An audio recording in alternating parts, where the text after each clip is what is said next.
Breathe. Hello and welcome to this very special episode of the Sausage Factory. We are here to celebrate 5 years of the Sausage Factory. 5 years. My God, where did it all go? Where did it all go? I'm your moderator, Pizzal. Joining me tonight, I have got Raiho Magnifico. How are you, Raiho? I'm doing well. I was just going to say the same thing. I can't believe it's been 5 years of this bullshit. 5 years of a bunch of guys bullshitting on camera. But it's been fun. It's been fun. I'm pretty excited for tonight. This is a milestone. This is a big deal. 5 years, yeah. 5 wow. years. Jeez, Pete, man. Jeez, Pete. Also with me tonight's Rambo Raph. How you doing, Rambo? Doing good. Thank you for having me. Thank you for letting me join in. A lot of fun, a lot of talking about zombie ass or talking about eating zombie ass. forgot the verb. The eating part and saying resting in peace to people like Peter Weller. And there's been a lot of dank memes over this 5 years. A lot of dank memes. Because if you can meme it, you dream it. Exactly. Or no, if you can dream it, you meme it. Exactly. That's it. Exactly. That's it. Also with me tonight is the meme weaver himself, the minister of dank memes. Orc. How's it going, Orc? What's up? You know, I like to meme, man. I like to dream. And sometimes you just got to pull a Scarface and push it to the limit. So I'm going to go with natural limit. Sorry. Go, Bruce. Please give me your... No, I was just harmonizing. You go. No, just sing that part of the song, please. It's meant to be. Push it to the limit. Limit? This is just awkward now. This is awkward. Okay, anyway, so sometimes you got to risk your health. You know, you could go with the caffeine-free. You could go with the mind cancer-evolving fake sugars, but we're going with the Pepsi real sugar tonight, boys. I want that. If I could have that in Canada, not to get into the food topic, on the regular, it might dethrone my Coca-Cola. I love it. They give it to us for like 1 month every summer. Yeah, and then I just bathe. However, you can get it if you get a soft drink at Subway. Yeah, Subway. So, in honor of tonight, wait for it. Clink clink. We're gonna do it French wealthy style too. What? There's the classic pop that I'm known for online among the nerds. Trademark. There you go. Get that real sugar. Oh my God! I can just feel my insulin just going crazy right now. I need more of this. Stick it in your face and slam it, or what was that? Yeah. From Clone High, or something like that. Stick it in your face. Stick it in your face. And slam it. I gotta find that now. That real sugar stuff, man. That's some good stuff, man. It's too bad you Canadians only get it once a month. But once a year. Once a year. Once a year. I'm sorry. Once a year. I'm sorry. Once a month, I could at least hoard it. Yeah. It's kind of like stick it in your face hole. That's it. It's kind of like what people do here with like the blueberry and the we get the those Halloween two for theme. Halloween. Yeah. Okay. We only get Count Chocula and we don't get Frankenberry. We don't get either blueberry or Frankenberry. I can't remember which one it is. We only get one of the berries. Yeah. Okay. Here in the States, before, how we roll. Sorry, go ahead, Cole. I just said I bought blueberry before, but yeah, it's a special like limited release thing. Yeah. Here in the States, how it goes is usually they'll be like, all right, we're bringing back Crystal Pepsi. And then like there'll be like some guy, he'll be like, guys, I just went to 7-Eleven and Target and Walmart and I bought like $1,000 worth of all this shit. Okay, now I'm selling it. Who wants $10 a bottle? Who's going? That's surge. Capitalism, alive and well. That's it. Yeah. Orc, you embarrassed Eric so badly he just left. Yeah. He took off. Couldn't handle it anymore. You embarrassed. Can't put people on a spot like that, Orc. Yeah, you can't. He couldn't take it to the limit. He's leaving to get some of that Pepsi. Yeah, he's like, I gotta get some of that real sugar. Maybe that's all right. Yeah. Orc song ending part 2. Come together right now. Only. There. Well done, guys. Well done. I completed Just it. gave Michael Jackson's estate some more money. Yeah. But Eric is back. Eric, how are you doing, man? Sorry, guys. My computer pooed the bed. I'm good. I'm glad to. Thanks for inviting me on. I appreciate it. I always enjoyed watching you guys, and it's really cool that I get to join you now. So cool stuff. Yes, absolutely. Eric's an ascended fanboy. I am. An ascended fan. Living the dream. Living the dream, yeah, living the dream. Although, because I think one of the donation tiers for the Save Annie thing was that you got a free hangout with Eric, and my understanding was it was quote unquote anything goes. So I anything goes on top of the clothes. To be clear, that tier was a choice between me and this like pretty girl that Cameron talked to a lot. So my guess is all of the choices are going to be to go with her and Cameron, and I'm not going to be chosen. But we'll see. I haven't been advised as to if I'm being included in that at all. That's the big surprise. Was that wouldn't happen to be Caroline, would it? Good reference. No, I don't think so. Okay. Because when Freaky Jason took over the live stream for Cameron's thing that time, Freaky Jason he took a shining to Carolyn. So there are some very attractive Twin Peaks fans out there. I'll say that much. Looking at one. But there you go, right there. Well, yeah, always a pleasure, Eric. Always a pleasure. Also, tonight we have Cole DeArc. How are you, sir? DeArc. Well, it's 5 years. I was trying to look up what that's called, like for wedding anniversaries and stuff. They have got like, the golden is the 50th and diamond is the 60th, but they have all these other shitty ones too. And apparently the smallest one is 5 years. So here's to our wooden anniversary. I'm not even kidding. That's what this would be if it was a wedding. It's all the people in the wife's wooden anniversary this year. Wooden anniversary. I hope everyone has wood. Well, I mean, it is the sausage. All hail the wooden sausage. Wooden is the best. The wooden sausage. Wood. Got wood? Let's make sure there's no splinters. That's just perfect. Wooden sausage. I thought about looking that up too, Cole, but I was like that, but I didn't, just never got the opportunity. But the wooden, that makes sense. Does that mean we've exposed our sausage for so long it's become petrified? Petrified. I think that's it. If you leave sausage out for 5 years, bad things are gonna happen. But also with me tonight's B-Movie Mike. What's up, Mike? What's up, fellas? 5 fucking years, man. It's been a beautiful ride. And it has to be noted about Mike is that on the first episode of this, we could see all of his face in a very brightly lit room. Yeah. Now, 5 years later, I can bear it like it's a black screen that I see. There's sort of a shifting shape in the shadow. I slide further into the darkness. Exactly. Actually, I was not on the first 3 episodes of the show because it started out on Tuesdays. I did not join until the 4th episode? I think it was Thursdays, yeah. And whenever it switched over to Thursdays, it might have been the sci-fi episode. I think was my first. Might have been, yeah. We made that jump. We were originally programmed for Tuesday nights, and then we made the jump to Thursdays. So in 5 years for B-Movie Mike, in 5 years it'll just be an empty room and a voice. I will become the Invisible Man. It'll just become one with the darkness. It'll just be a pure black screen, just the blackest black you've ever seen. Just screen.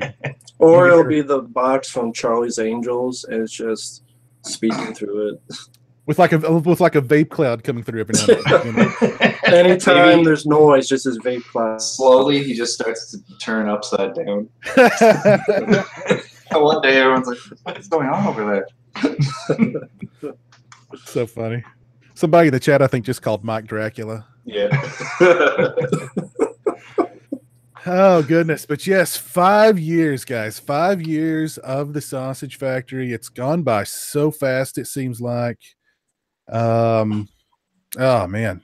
So many shows. We've done so many shows in that 5 year time span. We've done some really awesome shows. This is just going to be kind of a loosey-goosey, you know what I mean, just flying by the seat of our pants episode where we talk about, some of our favorite shows. From this 5-year period, you guys share with us what some of your favorite episodes of the Sausage Factory are. Let us know what kind of shows you'd like to, what kind of topics you'd like to hear us discuss in the future. And we're just going to hang out and have fun and shoot the bull. And we're going to give away a couple of things. We're going to give away I've got it right here. The Scream Factory Collector's Edition. Thank you. Scream Factory Collector's Edition Blu-ray for Escape from New York that Orc very generously donated. Your boy. Your boy. You gotta get the J in there. Your boy. And also Jay the Stingray has donated the DVD of It Comes at Night. And which is weird because in celebration of the 5th anniversary, we fired him. That's awkward, but it's awkward. Yeah. But yeah. No, Jay's not here. He's still mad about Die Hard. So those are the memory he didn't want to remember. So yes, that never happened. That's the episode he does not want to relive. Yeah. But no, actually, Jay's running a little late tonight. He said he'd be here shortly, so he will hopefully be here soon.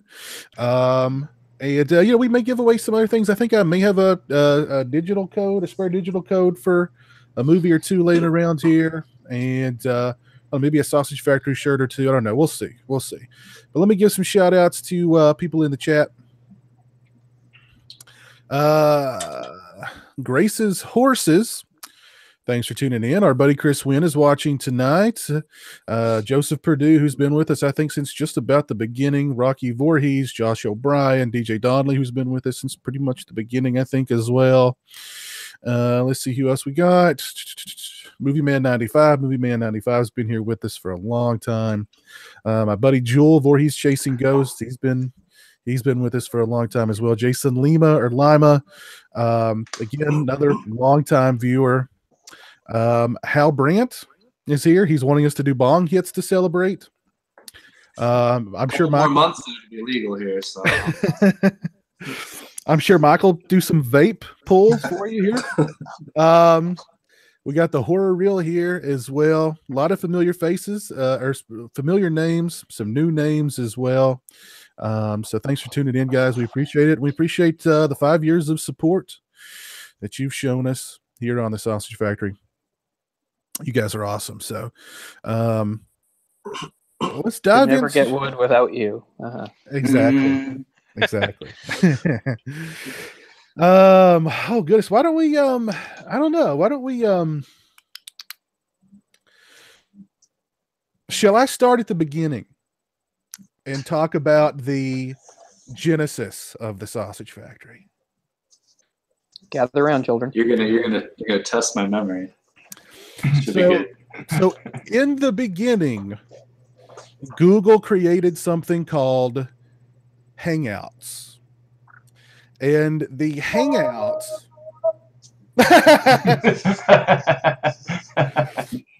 and the Hangouts function, I soon discovered, would allow you to party up with people and do a live stream that would go directly on your YouTube channel, and then afterwards it would be archived on your YouTube channel. And I'd kind of been kicking around the idea of doing some kind of like a community channel or something like that, but not really a community channel because community channels don't last very long. And there was the idea of kind of doing a podcast, but at the same time, it's, a lot of people were doing podcasts. And since I was a YouTuber, I was familiar with, blogs, the video form of it. And this was perfect. Google Hangouts was perfect. I could live stream with a group of people and it would archive on a YouTube channel, and it was all of our faces. And I wanted to invite some fellow YouTubers who I watched and who I thought would be great contributors to the show. And to my surprise, pretty much about 90% of the people who I invited to join the show were gung-ho. And I can somewhat remember that very first meeting we had where it was like, okay, so what are we going to talk about? What kind of format are we going to have? What are we going to do? You know, how's this work? What's this, what is this Google Hangouts thing? And another thing I remember, probably the thing I remember most, especially in the early days, was just how buggy and glitchy and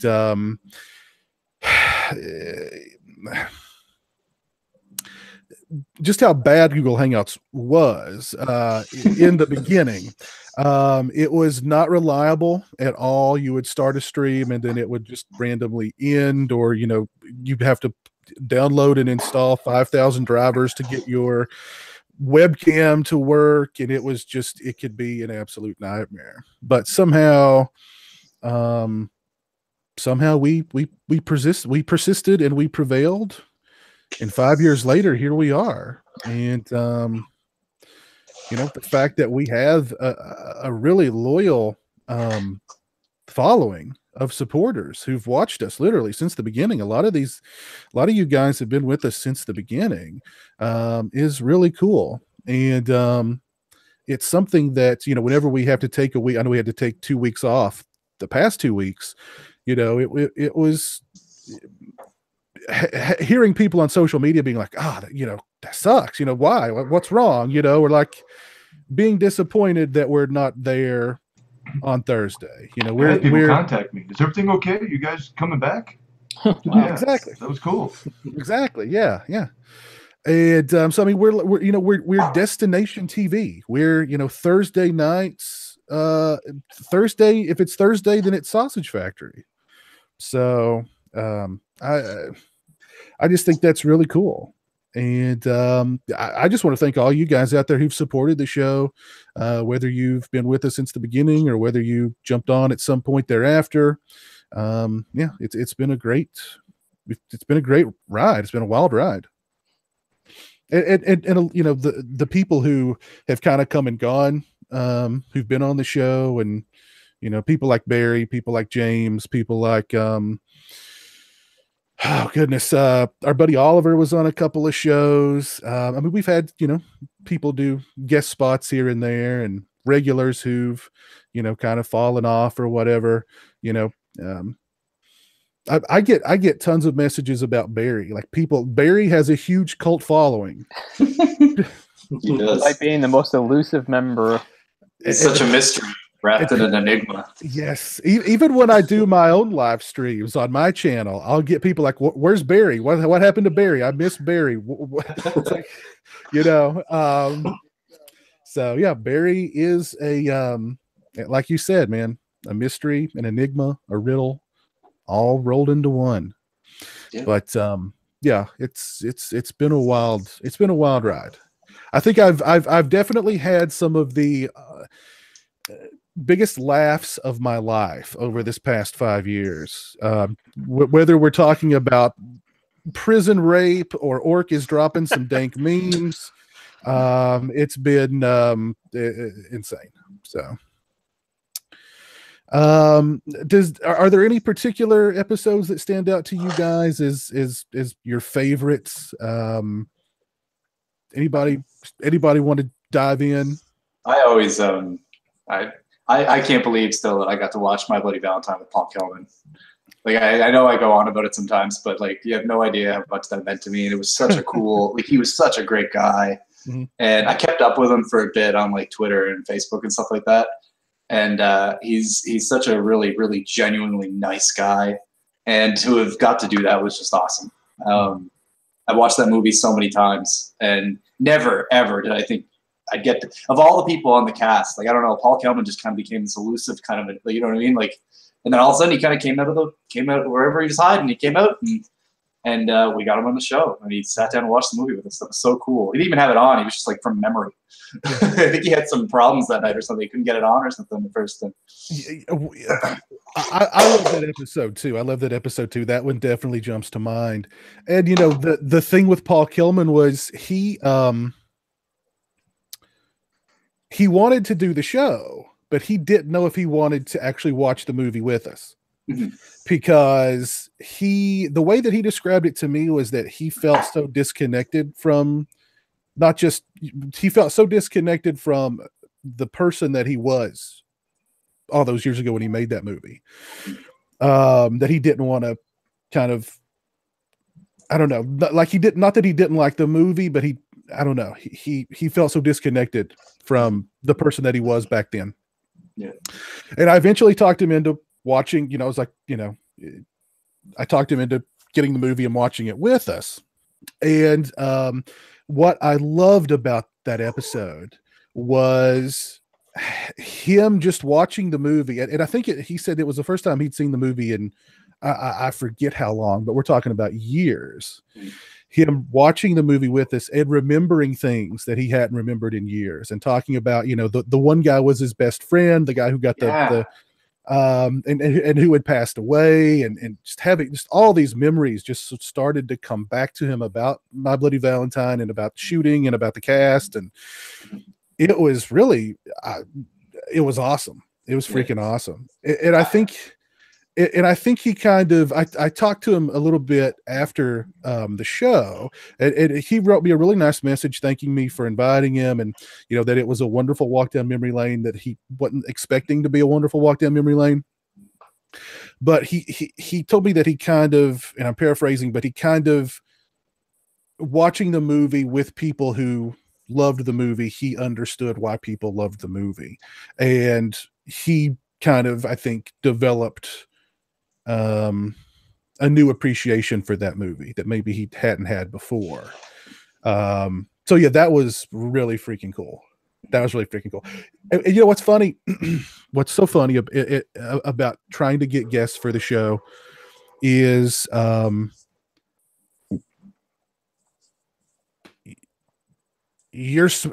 shocked when people say yes. And Paul Kilman was, Paul Kilman was like, immediately, yeah, I'll do it. so then it was like, oh shit, okay. How am I going to explain to him Google Hangouts? How am I going to explain to him how to set that up and how to do this and that and the other thing and download drivers and install drivers and blah blah blah blah blah blah blah blah. And somehow it just worked. It happened. There was some technical difficulties at the beginning, but then once it started flowing, it was flowing, and it was just freaking awesome. I think we have like one of the more definitive commentaries on it. Not just like, who else had Paul Kilman talk about some of that stuff? I mean, like you said, that story about his friend passing and stuff like that. Like, it's if I could suggest, if anybody's ever looking to watch the movie and I just want to queue up that video, like with it for the audio, and listen to it, because it's some really cool stuff that he had to talk about. And you can hear me gush like a fangirl, which is fun too. So. Yeah. I mean, that would be I mean, I don't think Paul Kilman's even been like. I haven't seen him on anything in a while. He kind of had like a resurgence. I feel like he might have even been talking about maybe doing some convention or something, and then he just gone back into the wherever he's hanging out, man, doing his thing. He's very like poetic, kind of artistic guy, and he's just doing his thing. Yeah. You know what I mean? So he's yeah. Yeah, but that definitely is one that jumps to mind as far as really fun and just really cool to have him along, because I mean that was a get, you know what I mean? That was a get. So yeah, that's definitely one of my favorite shows for sure. Any other episodes stand out to anybody as one of your favorites or among your favorites? Since I got to be a fan before I was actually on the show, for my money, the Sausage Factory has never been better than when we're talking about horror movies. And when Cameron kind of told me, because I kind of started out over on Cameron's show, and I always think of myself more as like a writer. I'm not really like an online guy. I've written books and I have a site and I write some things online. Cameron said like, hey man, if you're ever just like, you want to kill like 3 hours, there's this thing you need to check out on YouTube, Sausage Factory. He's like, they talk about all kinds of different movies. Go look at it. And I kind of scanned through it, and when I saw you guys did like the Friday the 13th franchise, that was the one I watched first, because I don't know, that kind of appealed to me. I didn't even watch the Halloween one first, which, as we've talked about, I like Halloween more, but Just listening to you guys talk about Friday the 13th, like all these memories from like my childhood started coming back. And honestly, I think Piz, it was you who the one memory you talked about is like you used to watch the marathons on USA, because like every time there was a Friday the 13th or even around Halloween, they'd maybe run the marathon, and then you always you'd start to get a little bit sad when the part 8, the Jason Takes Manhattan came on, because you knew. Oh no, we lose easy. He's awesome, I think. Oh, it's too bad. Well, that evokes early memories of the show for me, because that's how like season 1 went for me. Was when you were talking about Google Hangouts being buggy and stuff like that. For whatever reason, I don't know if it was a bandwidth issue or what, but I had a lot of trouble staying on in those early ones. And for whatever reason, not only did I regularly get kicked off air, but usually it would wait until it was my turn to like talk about something. I'd go on long and then blip, I'd go. So I'm glad that eventually resolved itself. But Hey, sorry, you Canadian fine gentlemen up there. What kind of electronics were you guys using again? What was that? Using a Mac. I was on a Windows PC at that point, so. Oh, okay. But I don't know. I've used the same MacBook Pro for 90% of the run of the show. So, but anyway. I was gonna have to agree with Eric. The Friday the 13th megasodes, I really think, was when we came into our own as a show. I agree. I really, it was first 2-parter. I think it was one of the first shows that went past 3 hours. Yeah, I think it was. I mean, that was really when I think we came into our own and began what we are now. Yeah, definitely very good. Yeah, but that was that was our very first guest. That was Peter Brackey, and that was again. I just messaged the guy on Facebook, hey, would you like to do this? And he was like, sure. So I mean, you'd be surprised. Just ask. And that one stands out for me too because of that, because he was our first ever guest and stuff, and. Yeah. I don't know about other people, and because you do all the stuff beforehand, you contact the people and stuff like that. Like I knew who Peter Brackey was, but it's not like I talked to him and stuff like that. But I was super nervous because I was just like, "What's he going to think of us? Is he just going to think we're just like a bunch of idiots sitting around blabbing about like?" And he just was so seamless. He was almost like one of us from the beginning, which was so great because. And I felt so I was so nervous, and I had questions I wanted to ask him. I thought they would all go out of my head, but we all just sort of relaxed, and he seemed to understand the tone and sense of humor right away, and that really, I think, helped legitimize the show. Not that like I had doubts about it exactly, but helped legitimize the show for me too. It's like, oh, people like dig this and see it is not just like a waste of time. And we have fun, but we are trying to like do something somewhat serious here and stuff like that. And getting him, a guy like that, to appear and work out so well with us, I think was just a great coup. Yeah, and and the thing about Peter, I mean, Peter is like he's like this, the sixth unofficial, exactly, yeah. where I mean, he looks forward to our shows. Like he'll contact me and go, so when are we doing this one? When are we? You do know the 30th anniversary of this one's coming up, right? And it's like, he likes us. He likes to hang out with us and talk about Friday the 13th, and you know what I mean. We've got a Friday the 13th coming up, I think, in April, and that'll be it. This year's the 30th anniversary of Friday the 13th, Part 7. So I mean, smells like an episode. I don't know. Smells like an episode. But to continue what Eric was saying before he dropped out about the USA Up All Night marathons. God, I lived for those marathons of Friday the 13th. And they would always close on Sunday afternoon on. Well, here comes Eric. I was just finishing your thought, Eric. Sorry. Yeah, I'll be more concise with my comments. My connection's garbage tonight. But yeah, exactly that. You talking about the USA stuff. Like I felt exactly the same way, and a lot of thoughts you guys expressed about Friday the 13th were things I thought about the series when I first was watching through them, and it just like I really identified with you guys. You seem to really enjoy that stuff. And it was kind of the first time I felt like simpatico with like a group of people about liking those films. And so I just started barreling through episodes after that point. And, again, lucky enough that eventually I got to participate with you guys. So I really appreciate it. Yeah. But yeah, what's funny about Friday the 13th Part 8 was like, even when I watch it now, I still kind of I don't know. There's still that feeling of like, I don't know. It still sort of brings up that feeling like, I'm back in middle school and it's Sunday afternoon and I know I got to go back to school tomorrow.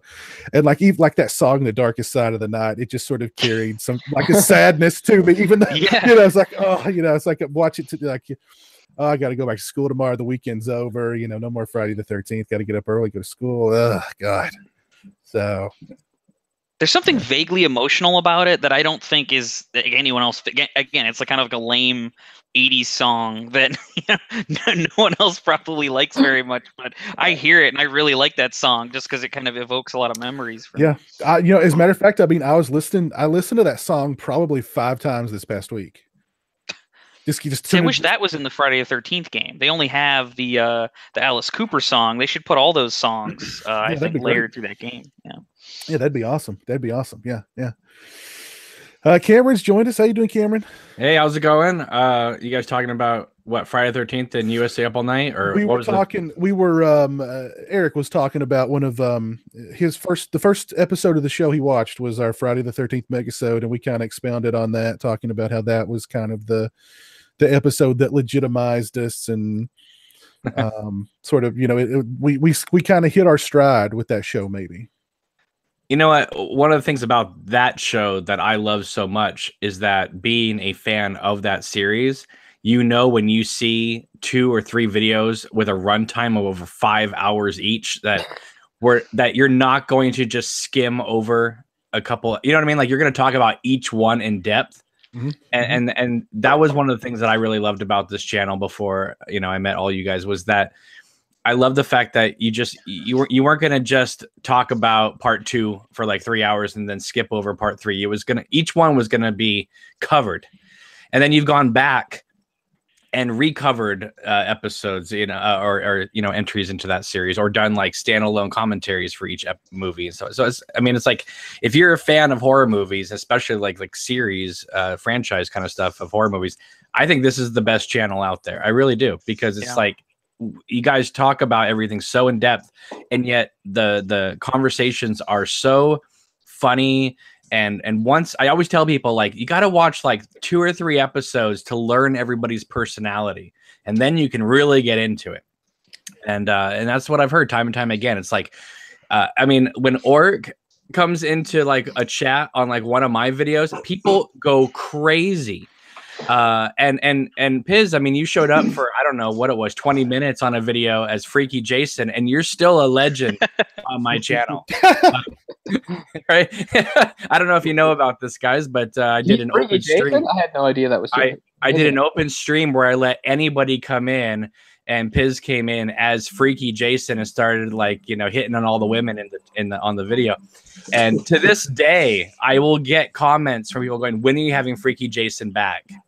Or I would get comments like, "Freaky Jason scared the hell out of me. Who was this person?" It was fantastic. It was great. But no, I mean, but just real quick to touch on the USA stuff. That is how I first saw Friday the 13th, was as a kid, not the Saturday afternoon stuff like you're talking about, but before, around the time that part 4 came out, every Saturday night they would play Friday the 13th 1, and the next Saturday night 8 o'clock was Friday the 13th 2, and then 3. And so I thought it was a TV show when I was a kid. I was like, oh my God, I can't wait to see the next episode. And then I found out that 4 was coming to the theaters, but they would do that kind of stuff. And I know that cable's like different now, but I really do miss like those kind of channels. And so I get really excited when I hear that Joe Bob Briggs might be coming back on a thing. It's like, yeah, there needs to be more stuff like that. I miss as a horror fan, I miss Saturday nights, Friday the 13th TV series, and then 11 o'clock was Freddy's Nightmares, and then midnight was some sort of weird horror film, usually a recut version of Halloween 2 that made no sense. It was I guess it was the TV cut, but Lance Guest slips and apparently dies in this part. It's so bizarre. But I miss those kind of things, and that's one of the things I love about this channel so much, and why I wanted to get involved with you guys, is you guys brought back all those feelings of what it was like to not just feel nostalgia, but to want to recreate that nostalgia for a whole new generation who didn't grow up that way. So, yeah, definitely. Best Anyway. endorsement I've ever heard. Yeah. There you go. There Absolutely. we go. Well, you guys you earned my respect and my trust with that Friday the 13th video and the Halloween video. So then when I watched like your video where you kind of just talked about like 80s horror in general, it was sort of like 80s horror, but you kind of you ignored the large franchises because you did specific videos on those. And that's when you talked about like Prowler and The Burning. I had never seen those before. Like I'd seen like Sleepaway Camp and some other 80s horror, but some of the movies you mentioned I hadn't seen. But when you guys talked about it, I was like, I want to go see those movies now because I could tell, you guys had like the right mentality and I loved them. I thought The Burning was awesome. I think The Prowler is pretty cool. And, some of the other ones I checked out. But again, it was all about after like learning about you and hearing you guys talk, you kind of just earned my respect in that, like, wow, if they like these movies, I should definitely check these out. And I can't be the only one who feels that way, I'm sure. Yeah, and whenever the Sausage Factory gets way too serious or way too argumentative, Ort comes in with a dank meme and just, makes everybody Spicy Pepe. Coming at you. If you can't meme, then why live? I mean, you might as well kill yourself. No, God, don't do it. Well, if I'm not here next time, too late. Don't worry. Why even live? Everyone goes to that one fucking therapist, and they're just like, "Let's talk," and they're like, and then they have like on the shelf they have like the regrets and wishes and like like I wish I had. They have those like the little jugs sitting there. And you're like, you can't really have any regrets. Fuck it, if that, if that made me a slap on the wrist, we're fine. I was talking to a friend of mine's kid who's in middle school, and I showed her some what would be considered spicy memes, and she looked at me and in true Orc fashion said, "Don't ever show me a dead meme again." Put you in your place, old man. There you go. Yeah. Yeah. Some with those. No. You find us some fucking how on the internet. It's not just kenahascheeseburger.com. It's not pretty kitties. I know people like looking at pussy on the internet, but let's go, boys. We got the memes. We got them. We got the minister of memes. That's true, right there. Yep. We got Yomo. the top shelf memes. The pink slip is we don't have mid-shelf for fucking clearance memes here. This isn't rollback Walmart shit. These are the spiciest, the premium. I dig and mine for these memes harder than John Henry. Can I get a Black History Month? It's also Women in Horror Month too. It is, yes. It is. And that's a good month. Yeah. Let me give a shout out here. We've got a name from the past. Cole is gay is in the house.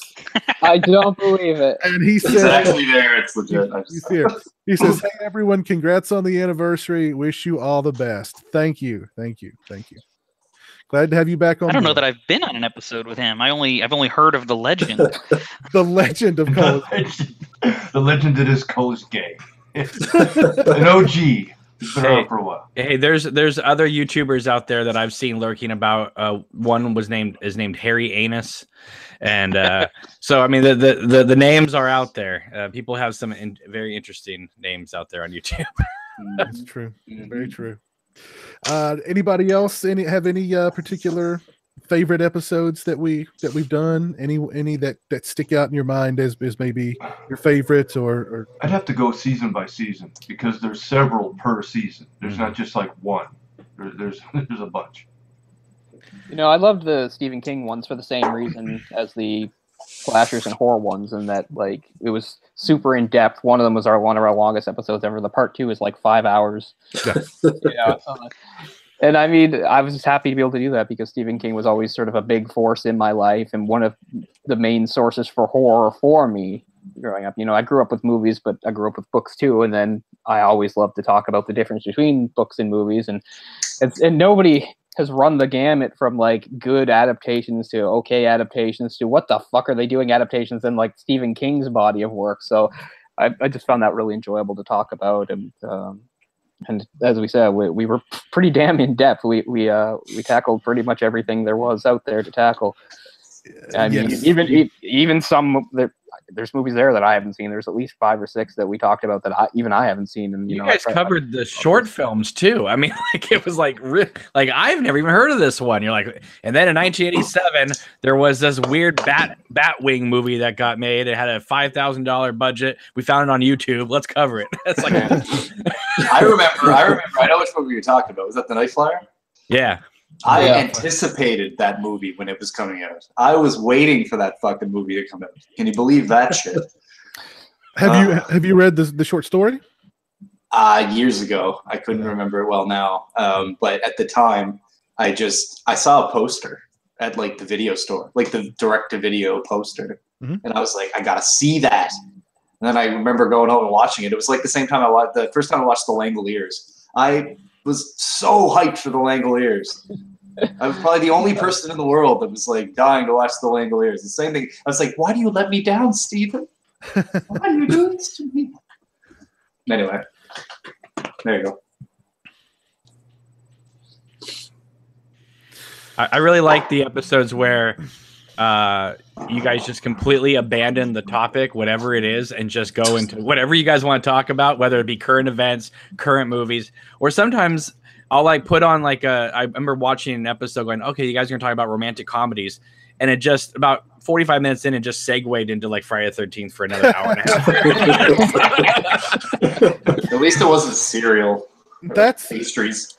That's one of the beauties of a live show. You never know what's going to happen. It's raw. It's unedited. You know, we may veer off, and we have veered off in all sorts of directions when it comes to, you know, these shows. We can start on because of Pizzo's shitty fucking moderating. You cuck. Sometimes I just throw my hands up and I say, let's see where it goes. You know, this is entertainment. Let's just see where it goes. So, oh goodness. Anybody else? Any favorite shows or any shows that stand out as you think? Of course, I love the live commentaries. You know, we talked about a couple of them, but the Texas Chainsaw Massacre with Barry and his Franklin impersonation. God, yeah. I mean, there's been so many. We have the themed episodes, the megasodes. We have the live commentaries. We have the the general whatever shows. I mean, they're standouts in every category. And like you said, we could start out one way and end up another way, and then come back, and it's a journey. Every episode's a journey. You never know where we're going to go. Well, let's talk about some of our live commentaries. We've already mentioned a couple, but are there any others that stick out for you, Mike? The Sleepaway Camp one was quite funny. Mm-hmm. That was a good one. Of course, all the Friday the 13th with Peter Brockie. I enjoyed the Halloween fundraiser we did where we watched the Thorn trilogy. Yes, mm-hmm. Yes. Oh, yeah. That was exhausting, but very fun. Yeah, that was a lot of fun. And Yeah. that was for a very good cause. And thanks to everybody who donated to that. I know Chris was watching earlier, who the benefit was for, and that was awesome to watch all three of those movies and do it for a really good, do it for a really good reason. So that was a fun one for me too. Definitely. The My Bloody Valentine one you guys did was great. When you had that's the one I regret the most missing. I can't remember the circumstances why I missed that because I own the movie and everything, but I couldn't make that one. It sucks because I have the same local connection to the movie and all that stuff. And Mike had mentioned Sleepaway Camp, which we did that live commentary with Jonathan Tiersten. Perhaps our most enthusiastic guest. He was, he was very. He didn't want to watch the movie because he didn't want to watch the movie with us because he didn't own the movie. Mm-hmm. But he was like, he said something to me like, he was like, "Don't worry about it. I've seen it." So I hope so.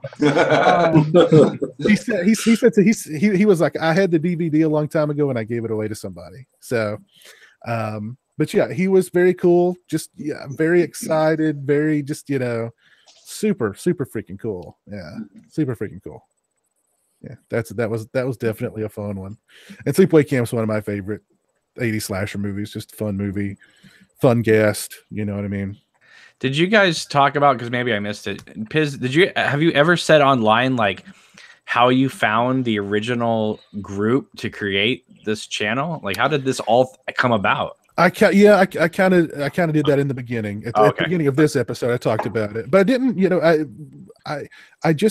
I basically just went through the people who I was subscribed to at the time. I knew of Raiho's stuff. I knew of Cole from Raiho.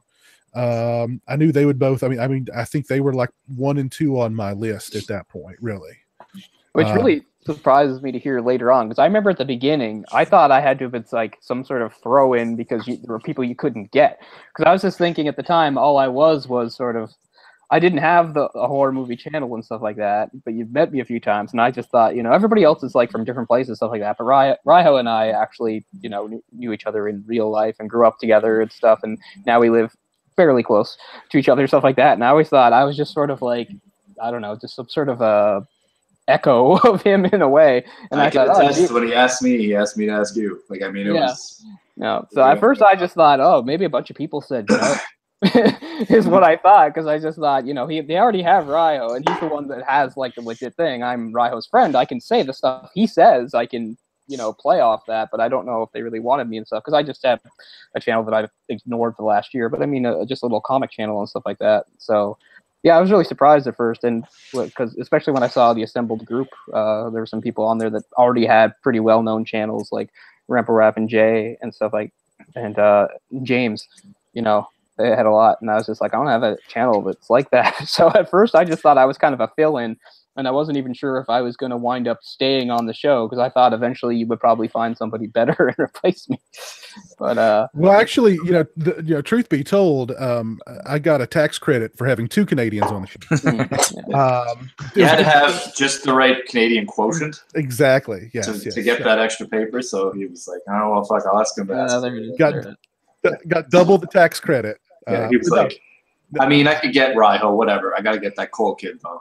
I got to get him. Gotta get him. Yep.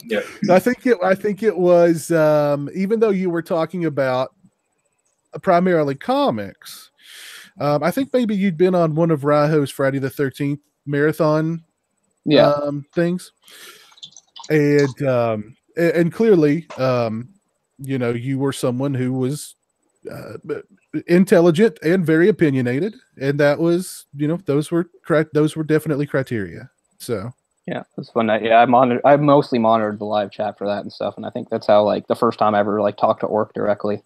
Besides, I'd comment here and there, stuff like that, and and we got into a lot of stuff about movies. So we got to do another one of those, man. But yes, absolutely, very historic. You name the time and place. Maybe in April. April, I like it. Maybe in April. Can I get a real talk, Jay? Unmute that mic, buddy. I want to hear you. Real talk.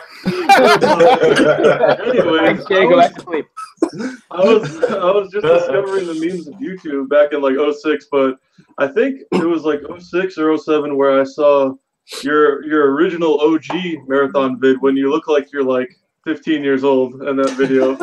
And then like it inspired me. I was like, all right, I'm going to the grocery store. I'm stocking up on Chips Ahoy, getting a bunch of shit that'll probably give me You gotta get a bunch of junk food. It's gotta be like, if you're gonna do it, you gotta be prepped. You gotta have a coffee maker. You gotta have a fridge full of like cold drinks. I drank like 25 cans of pop. Oh my god, like it's disturbing, but you gotta have it. You gotta fuel those things, right? 13 movies now. It's intense. It's intense. But yeah, and I mean, Mike, I'm not sure. Seems like I was relatively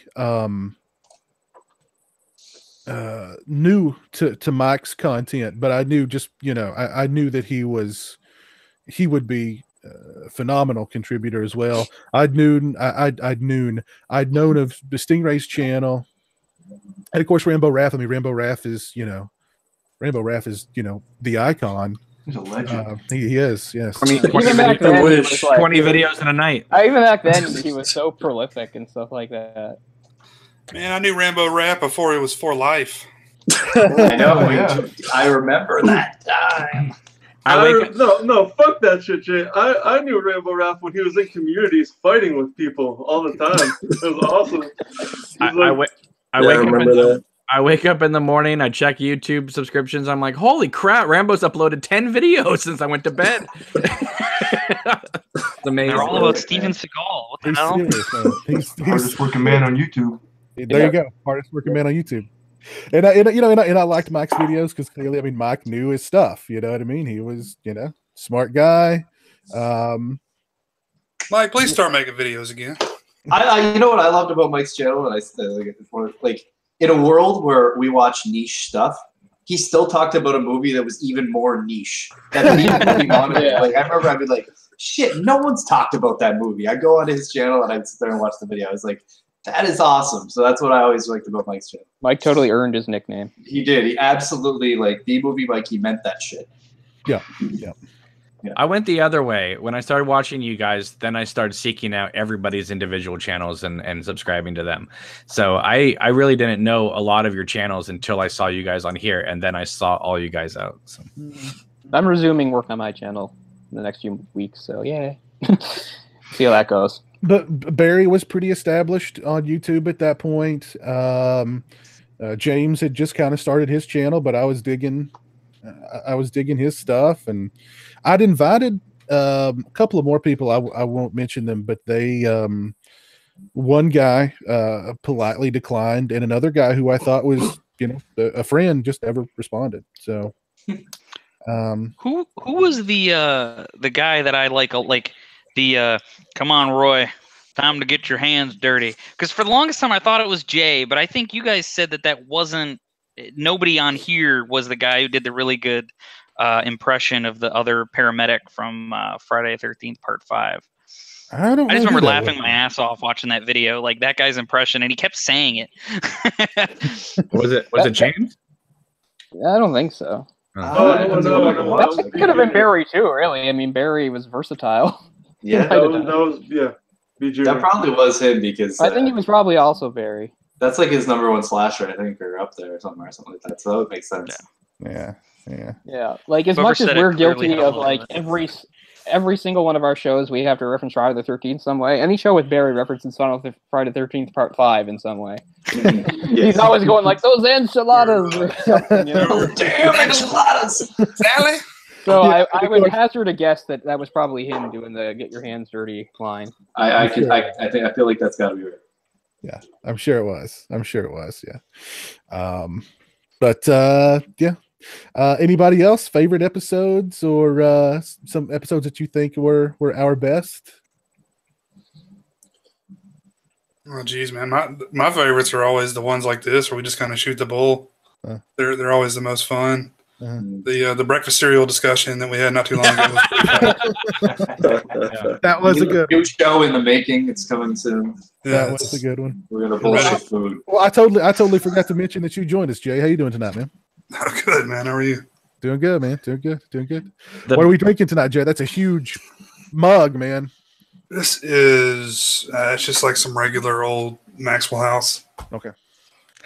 I think the best thing about that cereal discussion was it carried over into our Twitter chat for another few days. I'm still doing it. I'm still on it. Well, listen, cereal is, come on. Cereal is a very important, that's the cornerstone of any man's diet is cereal. Absolutely. I just remember all this crazy stuff they made in the 90s and in the 80s too that that's not around anymore. Yeah. And the commercials that were almost like little episodes of something. There used to be "To Be Continued" in our cereal commercials. They can't market to kids like that anymore. It's completely ruined everything. Well, that stuff was probably insanely toxic, and the toys that they put in there, 30% PCB. Exactly. Nobody ingested more colored dye than I did, man. Yes, colored dye was one of the cornerstones of my diet growing up. Was marshmallows with colored dye. Yeah, good for you. Mm-hmm. Oh man, yeah, good stuff. Any other favorites, Stingray?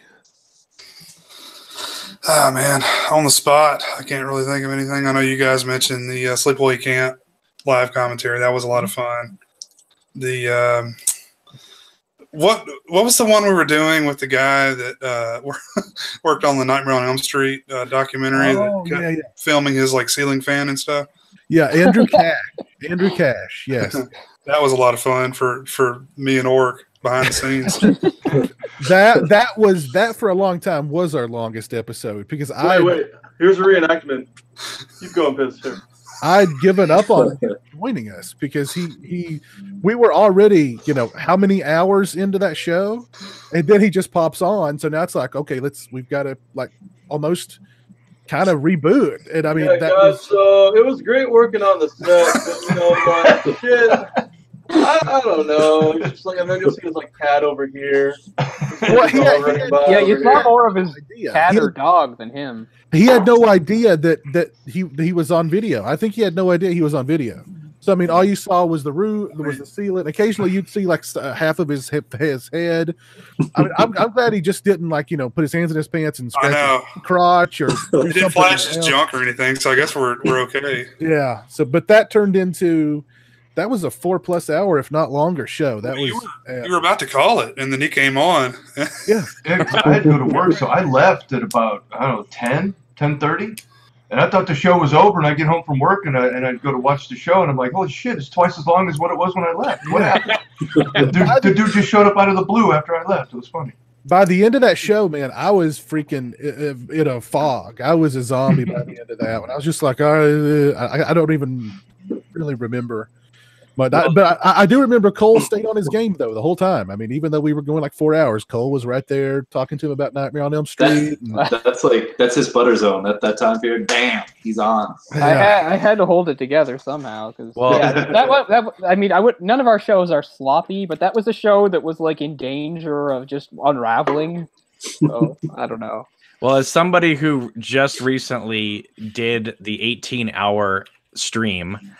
I know that there have been people who have requested that the Sausage Factory try to do a 24-hour marathon for some for some charity out there, and I was thinking, listen, at 18 hours, I went complete. There's a certain moment where I was totally like on for about 16 hours, and then I just snapped. My brain just snapped. And it was like anything coming out of our mouths was just goofy and weird and silly, but that's what people want. They want that moment when everybody cracks. and I remember reading the chat and people saying, imagine if the Sausage Factory did this, what all you guys would be saying at the 16-hour mark. Oh man, probably end up. I can picture it already. That show was 4 hours and 41 minutes and 16 seconds in length. Whoa. That show would not be I guess advertiser friendly would be the words. Right. Yeah. No, it would not. Is anything we do advertiser friendly? No, I don't think so. Never. That's why it's so fun. I think that's why I enjoy it. You never know what's going to happen. I last as long as I could, but I fell asleep during the Halloween stuff. So, Thorn trilogy. So. Our Stephen King adaptations Part 2 episode was 5 hours, 1 minute, and 32 seconds. Wow. And that was the middle one. That was a long one. My goodness. And that was just part 2, right? I think that was it. That was it. We just did part 1 and part 2. That was it. Yeah. But see, why it went so long was because I wanted to wrap it up and get it over with. But I mean, it just 5 hours. Like that was a long one. Has your voices ever hurt like the day after, like a video, or that night, like catch a cold or something from being on for so long? I've felt. I don't know. Yeah, I think so. Yeah, yeah. Or like I've laughed so hard that like my jaw hurts. You know what I mean? I've woken up for work the next day and been like, fuck. For sure. And I've never stayed on as long as you guys. I'm like a 3 hour and then I'm out. Like Mike said, like there's been so many times where I'm like, all right, I gotta go, guys, and everyone's like, all right, peace. And then I look the next day and I'm like, they went for another 2.5 hours. Our Halloween marathon fundraiser went 5 hours, 39 minutes, and 31 seconds. I think that's the record, right? I think that is, yeah. Well, that was 3 movies, though, right? So yeah, that was 3 movies. Yeah. Yeah, at least that was 3 movies.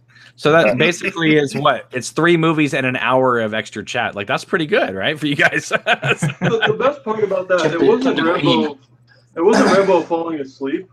the best part about that was actually not seeing Rambo not kill himself like live on stream. So I'm glad you're still here, Rambo. It's an honor to have you. You know, you meme well. Yeah, wasn't he going to kill himself during the Night of the Living Dead commentary? I don't know. I mean, I would call it suffering, but he made it through it. I was pretty quiet, so. Now that Criterion's releasing it, we got to do the Night of Arubis commentary. Oh, man. Well, hey, 24-hour Steven Seagal marathon for charity. Oh God, that's just torture. That's just torture. It's direct-to-video stuff. Yeah, I was gonna say only like 1995 to the present. You can't. Oh, I always no. See, like I would watch the first like 3 movies that are good, and then I get. No, it's gotta be like Attack Force, the one where he's got McDonald's on the dashboard. What's his new one? This one. I don't know. There's a new one. It's like on demand right now. Anyway, I popped to my buddy's place the other day. Oh yes, one his with dad was watching it, so I watched Mike the comebacks. Tyson. Oh fuck!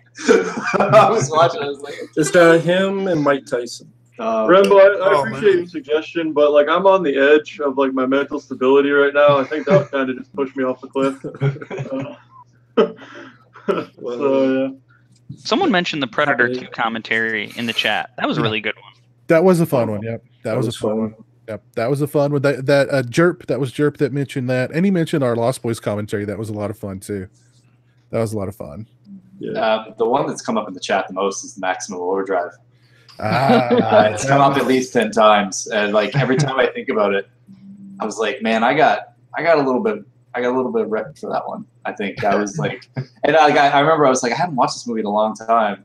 Am I gonna have anything to say? And then I think I had to break out like multiple computers to get it to work and everything. I was like getting disconnected, and oh man, it was like I just have to be there for this one. It's so awesome, and that was one of my favorites too. That was a blast. Yeah, that one was definitely a fun one. Yeah, that was a fun one. Yeah. What about you, Rambo? Any shows stick out for you? No, because I know this sounds dumb, but every one of them has been fun. It's always been a pleasure to be on here, just seeing what's going to happen next. So I think Jay's favorite is Lethal Weapon. But, seriously, though, it's always been a pleasure and fun, so it's hard to pick a favorite.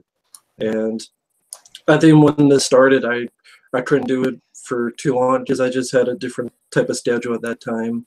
Because I think Piz, you had asked me, and the schedule wasn't working out. But then once it was, because I figured if I'm able to be on, I wanted to be like consistent.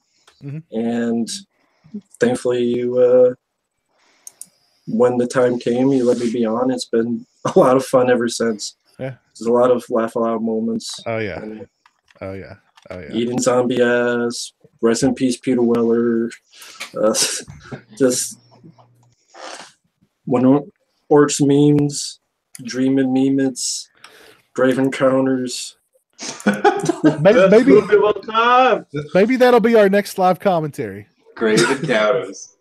Does anyone own it? No, I don't know. Like every streaming site, $2. We looked. It was like $10 to like rent it on something. Like, no, we're not doing that. Yeah. This movie's so good. Jay, that's what we call in the meme world a risky click. That's a risky click. That's a risky click. Our buddy Jewel in the chat mentions our Cobra commentary. That was a fun one. That was a fun one to do. Yeah. I remember when we did the They Live commentary, and my legs completely fell asleep like while we were going. And so like at a certain point you guys were saying, so I was trying to get up, and I was so glad the camera never cut back to me because I literally like fell over because like my legs were asleep. Yeah. I've had that happen here too. Yeah. I don't pick a good spot to do these shows. I sit like I don't have any back support. Like this isn't a good spot to do these shows, but I just crisscross applesauce, son. Yeah, night in. My old office chair is such a piece of shit. When I actually could sit, like we were doing like the Thorn trilogy, and I was like, my left leg is going numb. I should probably get up and walk around, but this is too much fun. So all right, we're gonna take the risk of getting a blood clot and dying. Ready to break? Go. So that was fun. Yeah. I'm just looking through some of our live commentaries. The Halloween 1 and 2 back-to-back live commentaries that we did. The Halloween, the original one we did with Anthony Massey. That was a lot of fun. We did the Halloween 3 live commentary. I believe he was with us on that one too, wasn't he? Yeah, he was. Yeah. That one was a ton of fun. Yeah, you guys doing the Halloween one was great when I was watching it, because it was like, okay, it was like 3 hours long. Well, that's so interesting. I thought you guys were talking for a while. And then like at a certain point you get to one, and it's like, all right, we're getting ready to go. I think someone else was like, well, why don't we just do part 2? You're like, okay, let's do part 2. And then off.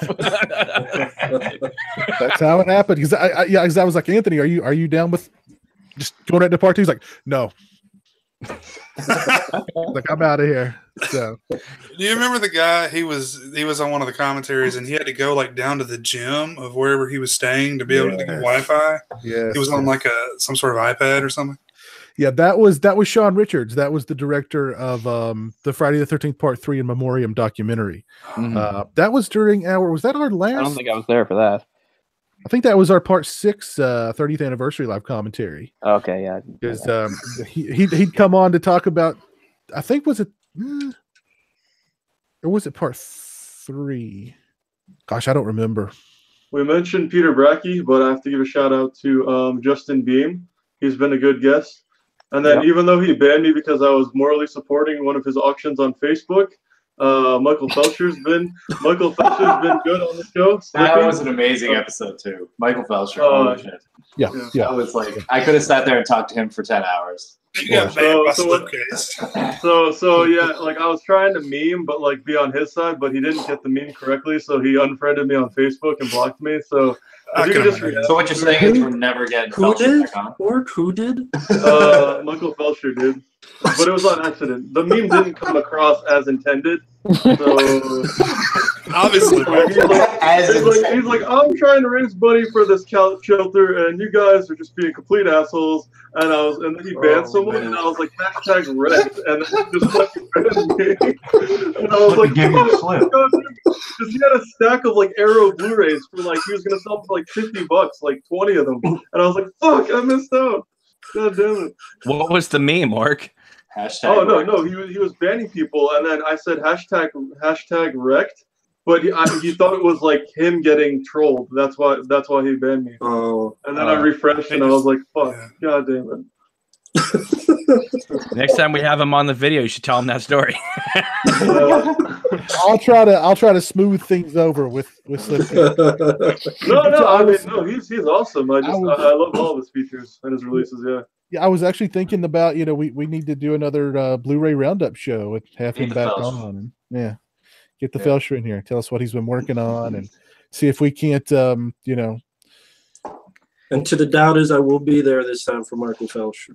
see if we can't coerce him to, make Friday Night 2 happen, or Rad, or Rad.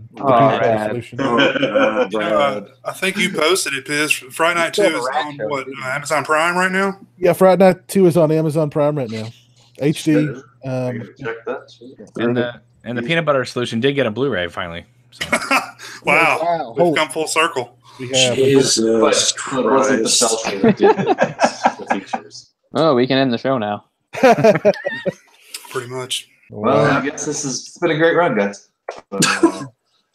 But we still need the Dirt Bike Kid, right? So that has a Blu-ray, I think. Oh, it does? All right. Well, it has a DVD. Maybe a Blu-ray. I think it does. I got my 4K Blu-ray release of Prayer of the Roller Boys. Oh my god! I'm waiting for I'm waiting for Solar Babies. Corey Haim Madness and Jason Patrick Sadness. What about Gleaming the Cube? Oh man, I love that one. Now. That's a good movie. I enjoy that movie. That one is on Amazon Prime too. Yeah. So is BMX Bandits. I don't know. They've got a theme going, I guess. Yeah. Cool. That's the Australian. I think it's maybe Nicole Kidman's first movie. So if you had a choice, right? Nicole Kidman's in it. If you had a choice, like Rad or Thrashin', always go with Rad. Yeah, I'd go with Rad. I'd go with Rad. Yeah. Rad. Is Thrashin' the inline skates? Josh Brolin, I think. On the skateboard going down the mountain. Oh, it is a skateboard. Okay. I don't know that I've seen that one. Gnarly. Well, let's figure. bike or skateboard movies. Ever see The Skateboard Kid? No. That has a talking skateboard. There's a '90s movie where a kid finds a fucking talking skateboard, and it's even worse than Holy it shit. sounds. Wow.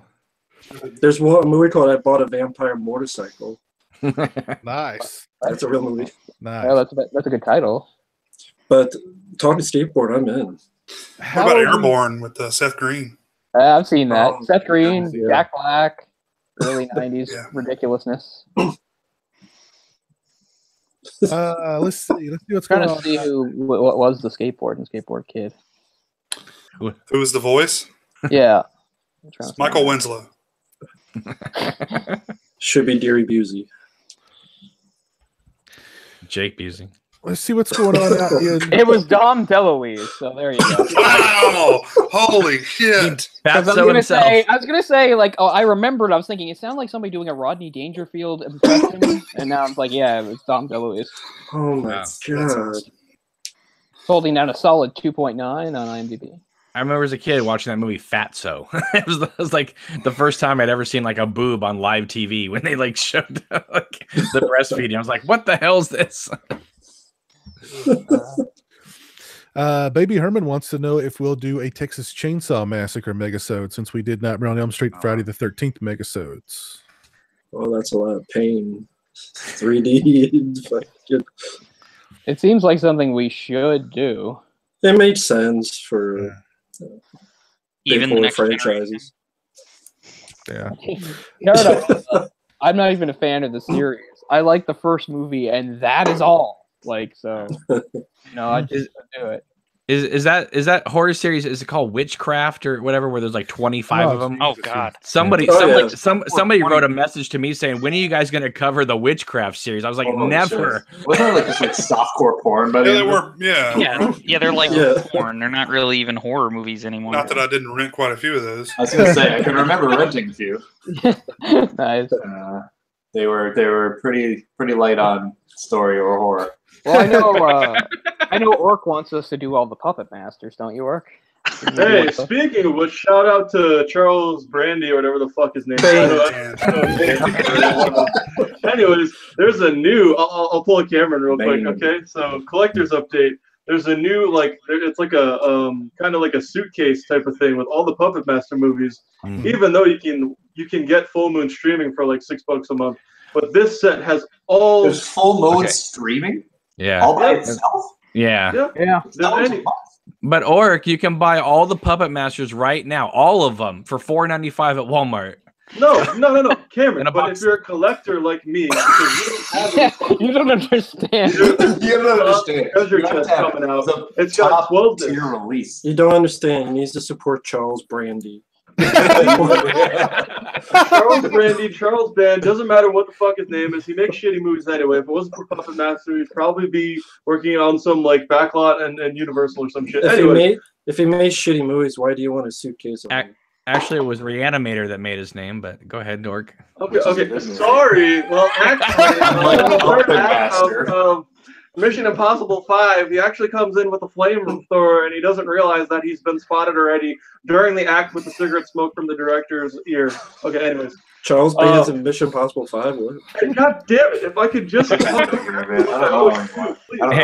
if Lloyd Kaufman can be in Guardians of the Galaxy, Charles Brandy can be in Mission Impossible 5.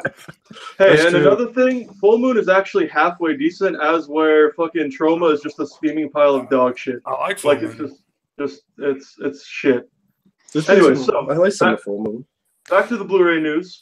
Yeah, I like There's some. there's a Puppet Master Blu-ray set coming out. I think it's only $200 US, and you get all of the Only? Puppet Master movies in a little case. They're not worth $200. They're not worth $200. I like some of them, but Orc, I'm not balling that much for Puppet Master. No, but I know you're a big fan, so just take this into consideration, please, Cameron. Please, I'm just trying to win. I'll wait for Piz's update video when they like send him a complimentary box. just buy them for $5 and buy a suitcase and put them in it. Listen, Orc, did Can you just hear my sales pitch? God damn it, I got paid listen, by Charles Brandy. did Charles Brandy pay you to? Yes, he did. Yes, he I'm did. taking money from Charles Brandy, okay? God damn it. Anyways, so you get 11 movies, there's a bonus disc, and it comes in a Toulon's like fucking case thing. It's only $200. That sounds like a deal to me. Only. I don't want to invest the time Or to 3 watch them, installments. let alone spend that kind of money. What kind of special features we talking? Well, it shows off his like mansion. You can see his gold-plated toilet. We got a You know- picture-in-picture commentary with the Yeah. Muppets. Charles Brandy. Does Charles Brandy's brother Richard Brandy do any? Does he appear on the extras? I don't know. But Brandy guy owe you money? They're related through the Illuminati through Brandy, the female singer who's black, and then she does the voiceovers for some of This the makes so commentary. much sense now. So yeah, Where does Ray J fall in this Yeah, I was I gonna don't say. equation? but anyway, so that's coming out soon. So you guys can add that to your cart if you want to kill yourself. Oh Jesus! Like we were saying, you never know where this show's gonna go. Who knew we'd veer into a 5-minute Puppet Master? Okay, and I'll really be a little bit bringing it obnoxious up. and anonymous plug. There's a plug for you. Very At the sorry for moment. mentioning it. But don't Why are kill you- yourself, guys. You know, whatever I say, just take it with a grain of pizza and Brandy. Grade of pizza. you know. Orc, hit us with a dank meme right now, Orc. Dank memes and laser beams. You know, Trump is the greatest president of all time. He's a savage. If you don't agree with me, you're a fucking idiot and a retard. Sorry. The Patriots are going to win the Super Bowl.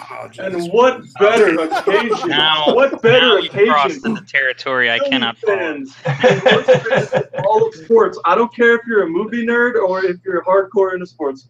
Fuck Philly fans. I swear to God. So when we win on Sunday, it will be so glorious. So glorious. Or what topping would you put in your pizza while eating with Charles Brandy?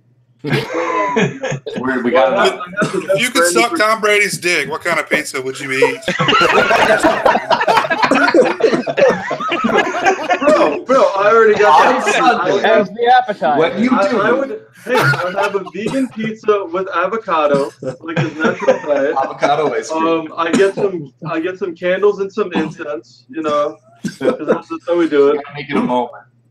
Yeah, gotta make it a moment. You know, it's like, you know, okay, next, what about this Me Too shit? That's an old meme, but like, why do women, everything has to be correct? Like, it's gotta be. Tread lightly, sir. If I was gonna buy a Reese's peanut butter cup, and, you know, We're already on a show called The Sausage Factory. You don't think this is Doesn't really help any causes. Please, I'm gonna draw a line. Listen, after Donald Trump is no longer our president, the whole country can say #MeToo. Okay. Oh, okay, but you know, here, let's not go into political memes. Jesus Christ, that's too edgy, Cameron. Or I dare you to tweet Charles Brandy tonight and tell him how much you like his Puppet Master series. Oh, I will. Is his name Charles Band, or am I missing the joke? Yeah. Yeah, he didn't know the name. He Is thought this a Charles scene Brandy. bean type of situation? This is a scene bean moment. Sometimes you just gotta add the spice to it. I knew it was Charles Band. You know, I look on websites. You're big on the forums. You're big on the forums. You're not really convincing anybody right now that you're functionally illiterate. Or functionally sober. Mark, say your ABCs. A B C D E F G H I J. Now will you meme with me? Good enough. Come on, count to 5. 1, 2, 4, 5. Let's do it. 1, Oh, 2, God. 5. Oh, Jesus. Oh, wow. Anyways, but This reminds me of that time that Piz like gave you a job of coming up with like a new thing and like you completely bombed on it. And he said that's enough of that and just cut you off. yep. You can't cut them off anymore because this shit is gold. It's money. We just got like 15 new viewers in 10 seconds. It was just like.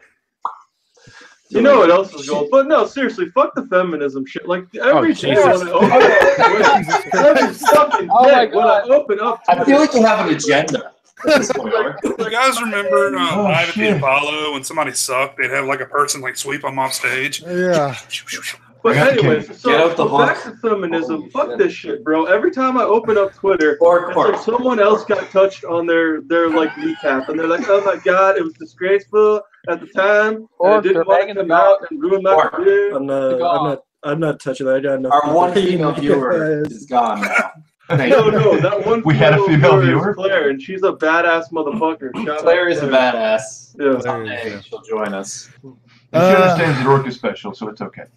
Save it, guys. All right, guys. But not if you keep hammering on me too and shit. Yeah. We're never gonna get Claire on. Let's try to get back on some sort of track here. Yeah, great moderation, his L. Oh, Jesus God.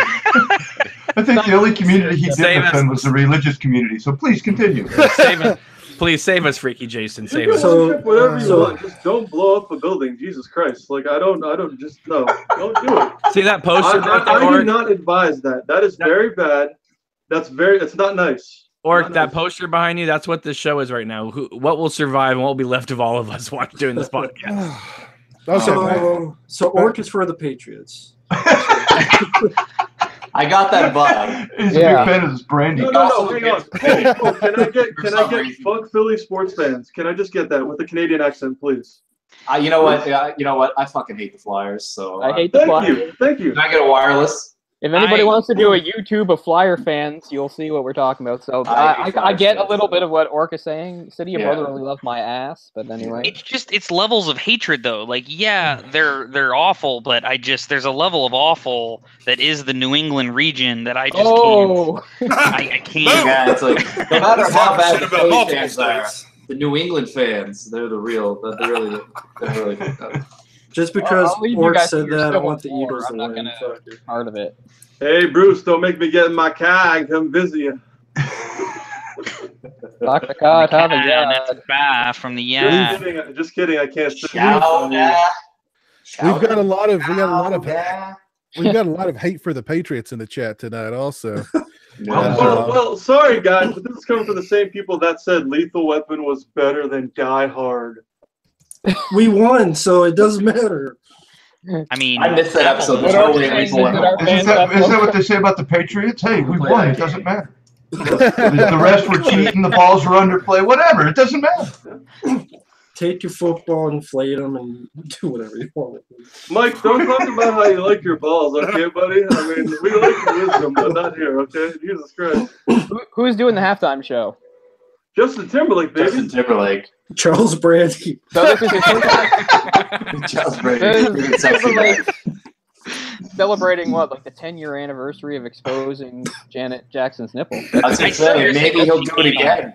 She needs a cameo. That would blow up Twitter. This time he can pull both panties off. The internet explodes. That's what we call a great American moment in history. Thank you. That was so not a wardrobe malfunction. The song it says, "I'm gonna have you naked" at the end of this song. Boom. You know what I mean? It's like that was not a wardrobe malfunction. Speaking of halftime shows, last year when it was like Lady Gaga, I fell asleep. Like I was thoroughly in my food coma. I fell asleep. The Patriots are losing by like 1,000-0, and then I go to sleep. I wake up like 4 hours later. The Patriots won by some miraculous way. So. They are the Patriots. The refs went. Okay, that's good enough. All right. Yeah, guys, how are we going to give away the Escape from New York Scream Factory Blu-ray and the It Comes at Night DVD? Do we have any like a trivia question? We can ask the audience. Yeah. Let me write one in the chat over here and see what you guys think. Ask something that should be trivia about us.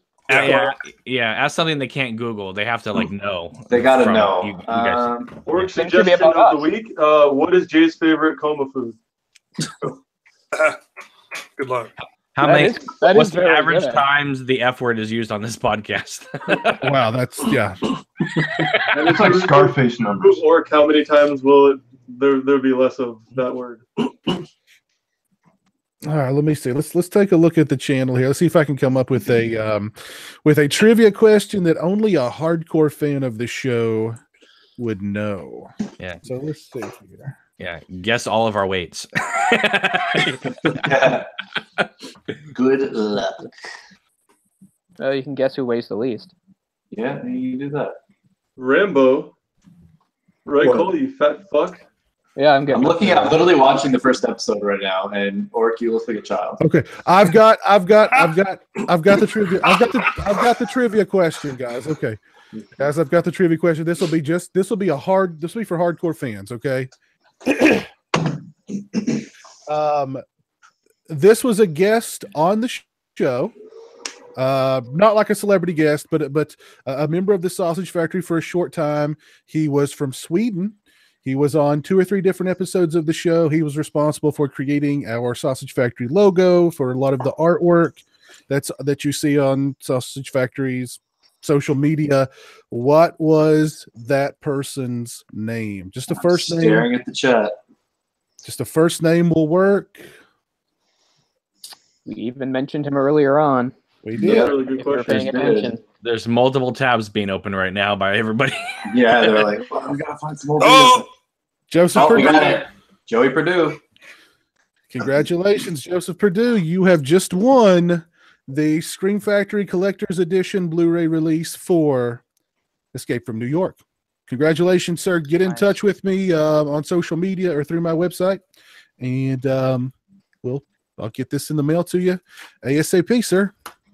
All right, let's look at let me think of some other trivia here, and then we can we'll give away the It Comes at Night DVD.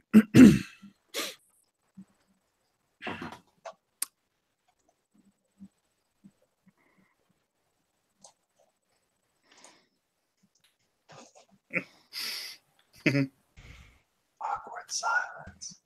Well, I'll tell you something that I liked about the show that I miss that we don't have anymore, and that was me arguing with James. I miss having James to argue with. I miss saying stuff and then seeing like James's like expression where he like rolls It his was a eyes real, over like- and they go back into his skull. You couldn't figure out who was the superhero and who was the supervillain in the relationship. It was really it's something. so bizarre because you guys really do have a lot in common as far as Yep. your interests. Well, actually, But like he's like I love Superman. he hated agreeing with me more than anything else. He'd usually be like, "I feel I'm going to throw up, but I agree with Cole on this one." Like he hated finding out that we did have things in common. That he died a little inside every time we actually agreed on things. I thought was funny. Yeah, I miss having him on the show. I miss the prison stories. The prison rape stories came up a lot of times in the chat tonight. I'm not gonna lie. Yeah. That was like I'm thinking, you know, if I had to poll the audience here, you guys are a little bit fucked up because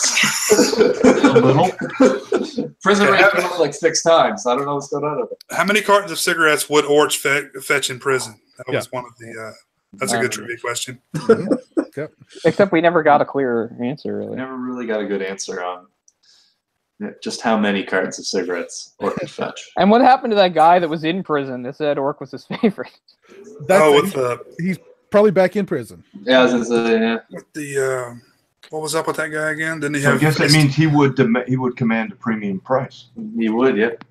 Like as soon as he goes in, he's actually on top because he's got the fan base. And the dank memes. And he comes with Pepe. Spicy Pepe.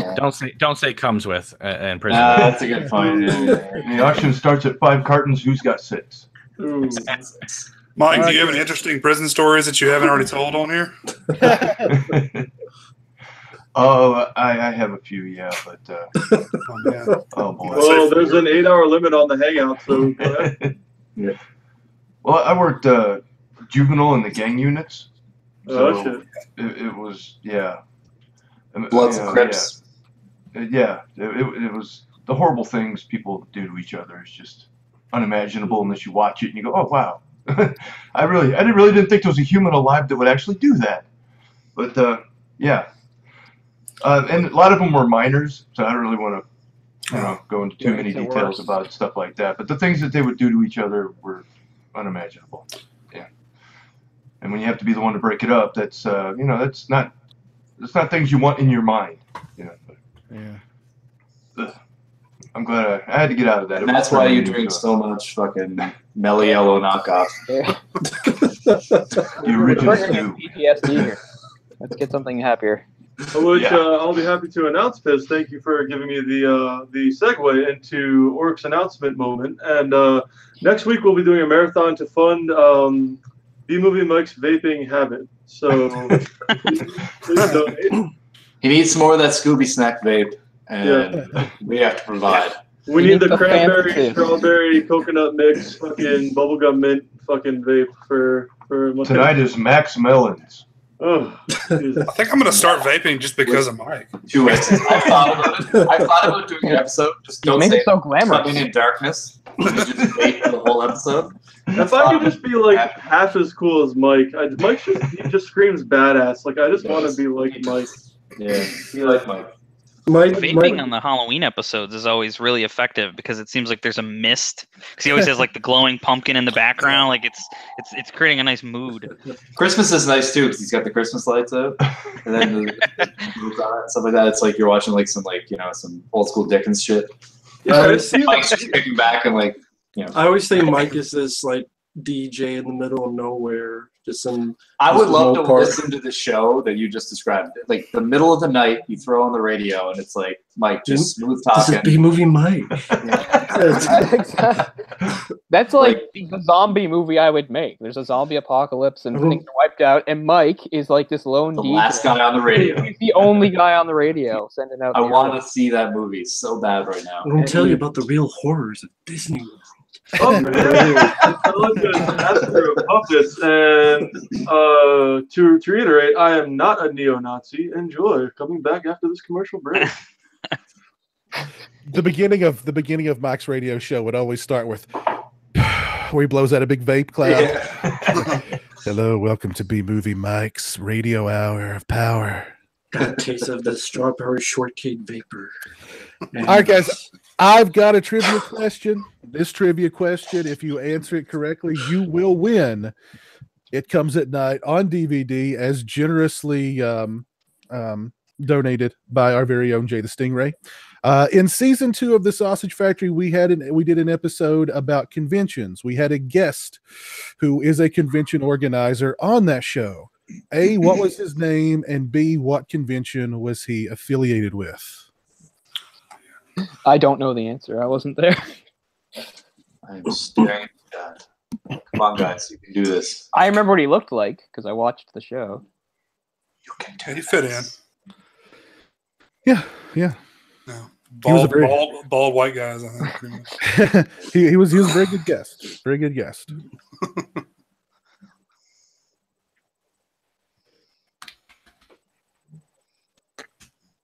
Steve, Bob. The last Throwing names out there. Keep trying. Peter, no. But you gotta know the convention too. Frank, Jason, Steve, which one is it? We kind of have one part of the answer. I'm still. Billy Bob?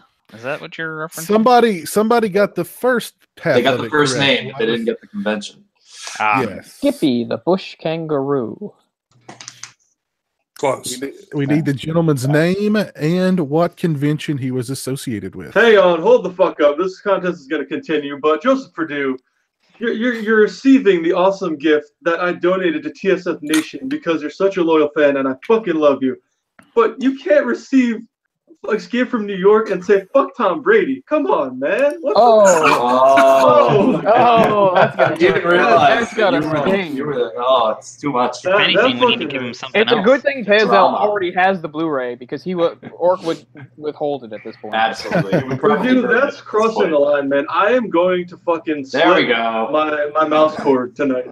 And there's I nothing you respect can do. people that tell me the truth. You can trust that guy.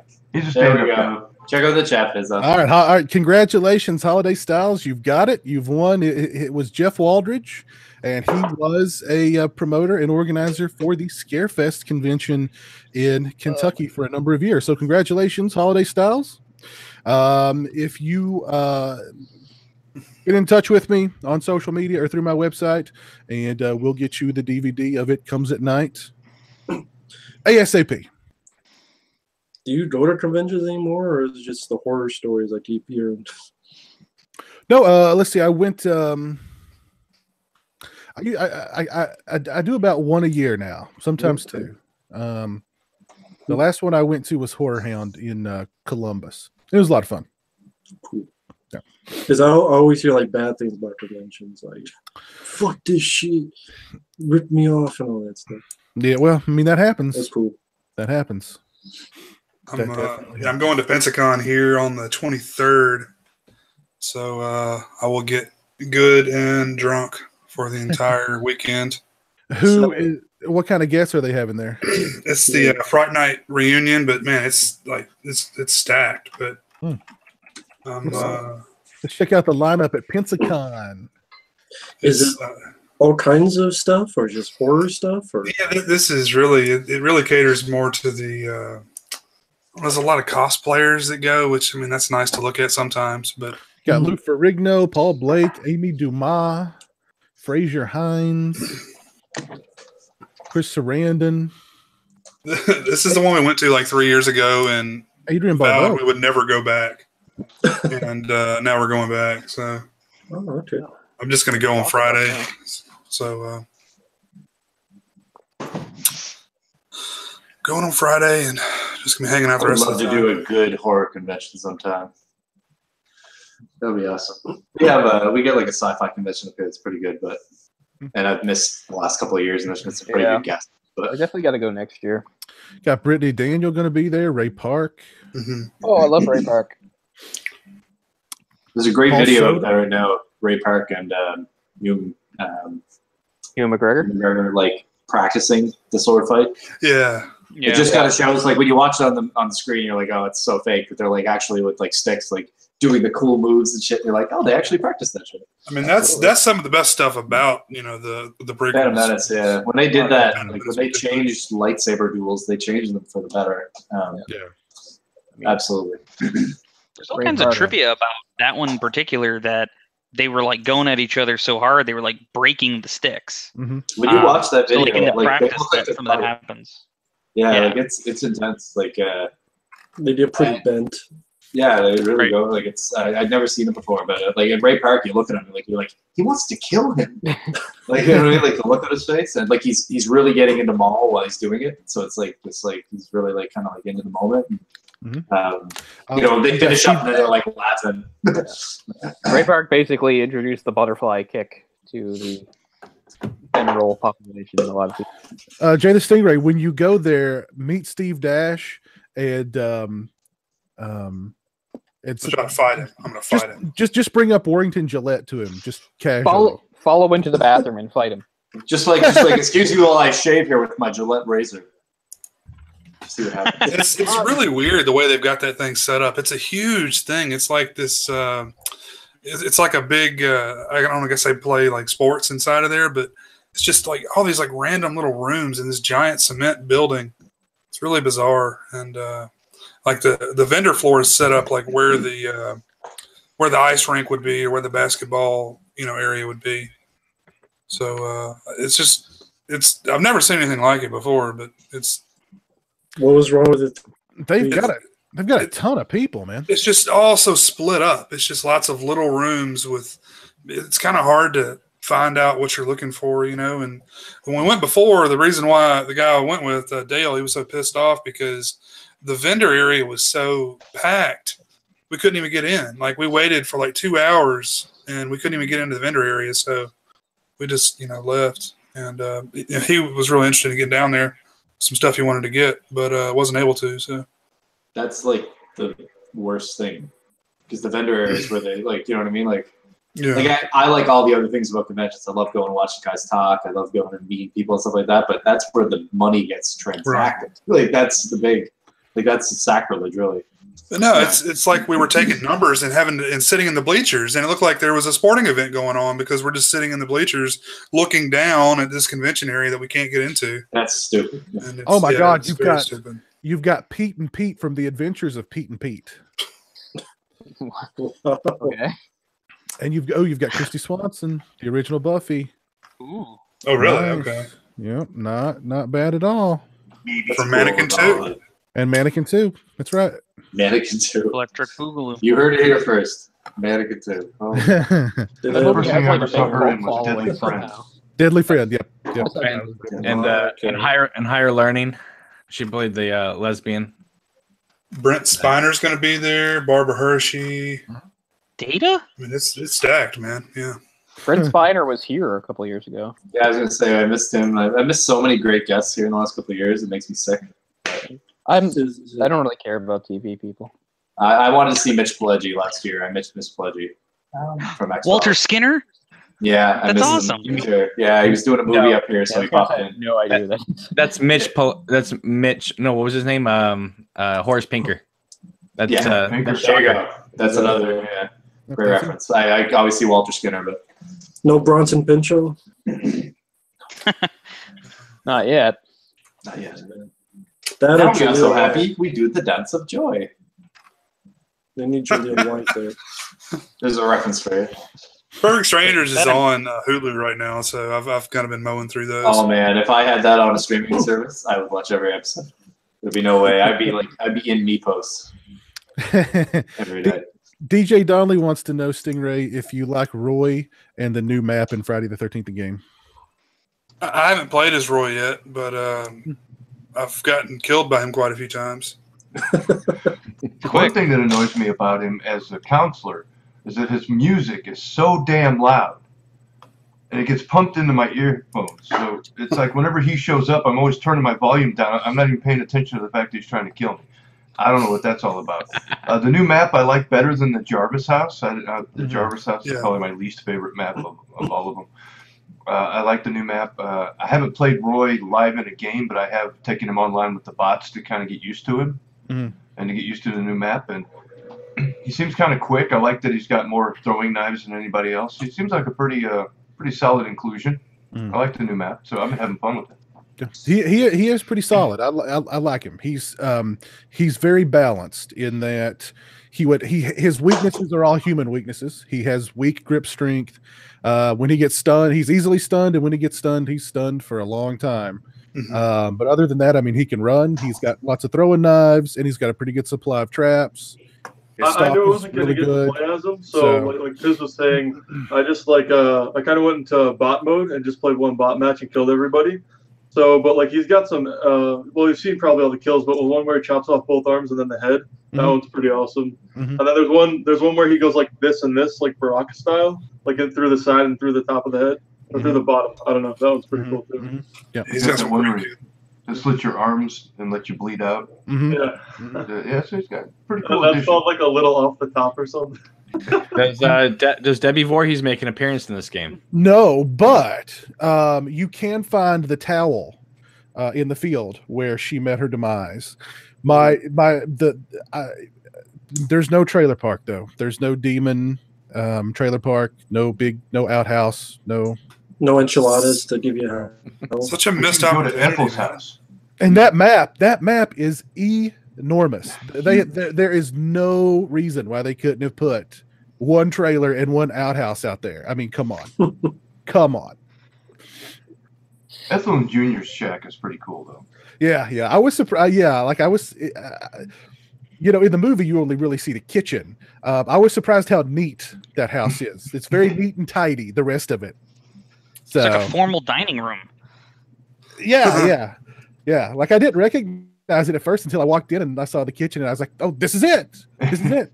Then I was Apparently, thinking, there's a blanket in the woods for where the finest woman in the Friday 13th franchise unveiled herself to America. Yeah. But I haven't found it. But there is a place in the woods for that. Yep, it is. Yep. Also, there's a pair of jeans on that little that towel or blanket or whatever. The first thing I did when I played that map was I played as AJ and I went up in the room and danced. I went up in her room. It was awesome, man. That the attention to detail is pretty cool on that. If you guys have never seen that music video for that Debbie Voorhees scene, it's hilarious. Where the kid's like saying he lost his innocence watching that scene two different ways. Yeah. I like that song. That's a pretty cool song. It's a cool song, and the video is done with such love for a movie that really gets shit on by a lot of people. Like I just think it's great. When I went to Whorehound a few months ago, they had a Friday 13th Part 5 reunion, and in the cast panel, they talked about that video and played that video. I'd seen it before, but it was kind of cool to watch it with the Friday the 13th Part 5 cast and Debbie Voorhees, of course. So, yeah. And what's cool is everybody that was all those cast members were super freaking cool. Super freaking cool. Really nice people. Wasn't that the cast where it was like just nothing but cocaine all the time? Yeah, I If think I so. remember correctly. There's the rumor is there was a lot of blow on that set. A lot of blow. A lot of blow. Oh goodness. What else can we talk about, guys? Any does anybody have any other, fond memories of our past 5 years together here on the show? I think the reason why the audience keeps returning again and again and again is not so much because, obviously they like what you guys talk about, but I think the fact that they know that we all get along and we're all like friends and friendly with each other. I think that a lot of people in this day and age of social media, even though we have lots of people on our Facebook pages and stuff, we're all kind of loners. And so I think in a way it's kind of cool to have a set time and place that people can kind of just tune in and see a bunch of friends get together and they can participate live with us. And I think that creates a community. And I think that's why the show is still going strong after 5 years. A nation. It creates a nation. Yeah. Well, I mean, I've said this before too. I mean, I think I think for a lot of people, the topic is kind of secondary. I mean, unless it's like a special topic, you know what I mean? I think people tune in for us, you know what I mean? They tune in to hear us just kind of shoot the bull and to watch us veer off into these wild areas where we veer off into and just, hang out and have fun. So, I always like to hear your opinions. There's such a diversity of opinion in this group, ranging from, whatever nonsense Cole's going to say. I'm sorry. I'm picking on it. But I mean that genuinely. Very rarely, do people have exactly the same opinion? Like, someone hates something, someone loves it. There's always a lot of nuance, and it's always very well thought out. Yeah. And that's rare. Like, you tune into a lot of YouTube crap, and it's usually people just all kind of trumpeting the same talking points. I think you get a depth of content with this group that you don't necessarily see everywhere. I'll notice that on a lot of websites, not even big websites, but even small blog websites where they'll have 3 or 4 people all review a similar movie or the same movie, and they'll all have the same opinion, because you realize that they all have to have the same opinion, because that's why they're writing for the same site. Whereas this, it's like Eric's saying, it's several different YouTubers coming together who have completely different personalities and viewpoints, and Mike and Rambo sometimes will see things completely the opposite that I do. But whenever I am talking about the movie and they completely disagree with me, they let everyone talk. You know what I mean? It's no one's just you're an asshole, fuck you. It's I'm always super on the edge. I'm riding it right on the edge. So just blowing up at all of you. I mean, if there ever was an episode where everyone just tore into each other like a Star Wars episode, I think the audience would just either half of them would go crazy and love it, and the other half would cry because they wouldn't want to see this channel just dissolve. There was an episode where Cole had a couple glasses of wine, and I think he was one glass of wine away from calling us all assholes. So. That was the Oscars episode where I haven't drank since then. So no, I think he actually got there. Jay. We're all a bunch of fat Americans who are unintelligent. That may be true for me, Cole, but Piz and Jay are actually well educated. Okay. All right. I didn't use the word Americans. It was just implied. I just said, "Here's why you're all fat." I think it's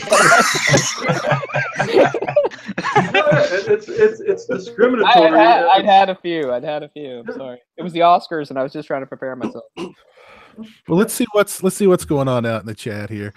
Jason Lima says opinions are a big reason why I watch. Good stuff. Thank you, sir. Jerpin says you guys aren't fake friends, and that's what's awesome. Thank you. Appreciate that.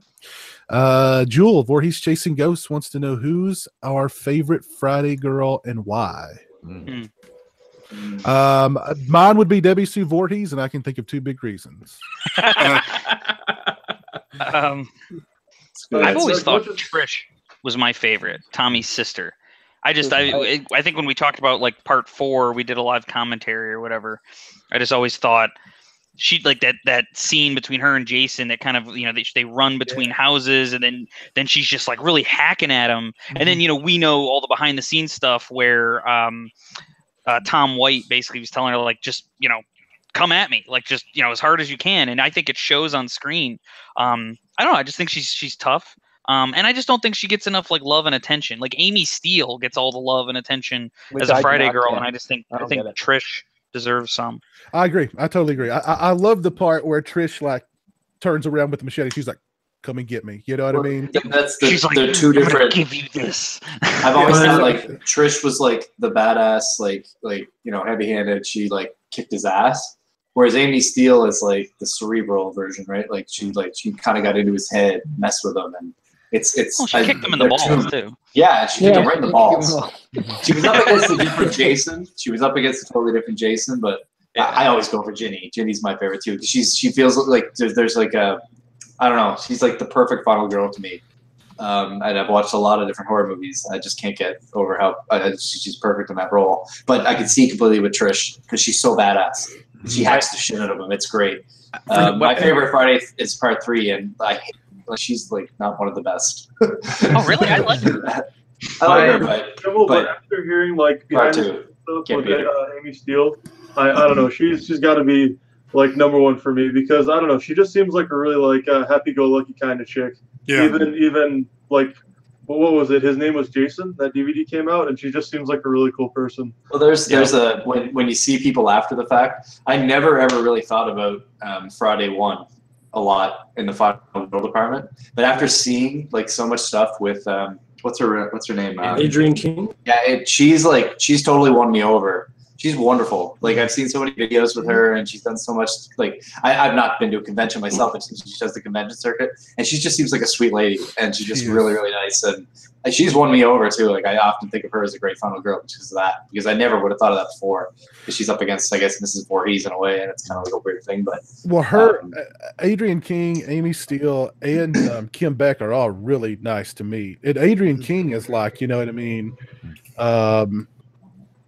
She's super sweet. I mean, she just like run out and throw her arms around you, and you know what I mean. She's very, very sweet, very nice, very nice. My favorite, Laura Park Lincoln, Biz. Yeah, she was very nice too. She was very nice. Tina, yeah. Did she try to do any like transcendental meditation on you or anything? No, not really. Crystals. She was doing a class after the convention I was at. She was offering a class. You could go over and I guess meditate with her. That's funny. She was nice though. Yeah, she was very nice to meet. Very nice to meet. Sean Cunningham was really nice to meet too. Really short guy. And he actually had a stool under his table. So he was like, "Let me get this out." Like he pulled it out and stepped up on it to take the picture with me. No, you serious? Yeah. Oh wow. Yeah. My favorite Friday girl, Trish is a great choice. Don't get me wrong. Debbie Voorhees, another great choice. But for whatever reason, when I was a kid, I loved Jennifer Cook. I loved Megan. She's a good number 2 or number 3 for me. She's great. Not a final girl per se because obviously Jason and Tommy have the big showdown. But yeah, she's got a great character. She is a great character, and she. And in many ways, I mean, she's more ballsy than Tommy is a little bit towards the end. She's the one that takes the car out and says, "Let's go." And it's, I don't know. I just thought that for a series that's known for being not very good to women, and which I don't agree with, but I think that Megan is just a badass character. Mm-hmm. And in a movie where you have a badass protagonist, really, I mean, I think all the final girls in at least the first 8 were pretty good. The girl in part 8 was a little meh, but I think all the final girls in all of them, the first 8, were pretty good. I mean, I can't think of one that I would say is a bad, final honestly girl. What was the name of the actual final girl in part 5? I can't think of her name. Her name's her real name's Melanie King. Melanie right. King, yeah. I don't know. I thought her character was just weak entirely in the movie, and then at the end, like they give her kind of a showdown with Roy, but I don't know. She always just felt thin. Well, she's just not my favorite. The final girl in that movie for real is Reggie the Reckless. I mean, he screams like a final right, girl. Reggie the It seemed like the director was more interested in keeping her shirt wet. Yes. Than he was actually directing a I good would say that he performance. wanted more than that. I think it's just ageism on Eric's part because she is the oldest of the final girls. So. Oh. Hey, no, listen, she's very attractive. Listen, the wet shirt that Mike is referring to, I'm a fan of. I don't know. Like Jennifer Cook, Jennifer Cook was kind of a horn dog. That was the thing I liked about her character. Like Tommy is more like sort of the typical prototype final girl because he's kind of like being serious and he's trying to do like a mission. She's like making out with him in jail, shoving his head in her lap, and she's got a gun on a deputy. She points a gun at a deputy and walks away to tell the tale. White privilege. It's kind of nice that like that wherever the red dot goes. The chief or whatever. Your dad's the chief. Yeah. And she also shoves Tommy's face right into her crotch. And Yes. Right. Which is that's a moment. Listen, when you're like a 4th and 5th grader, well, she's driving the fucking sport car too. Yeah. You're right. Yeah. You know what? You nailed it, man. Like there's a real role reverse there. Tommy is the final chick in that movie. Yeah. I'm on it. That's any woman who shoves your face into her crotch, that's a keeper. And says this turn's gonna get hairy. Yeah. Oh, got him. Yeah, it was the 80s. Hashtag me too. Wait. Can I get a real talk, Jay? Real talk. No.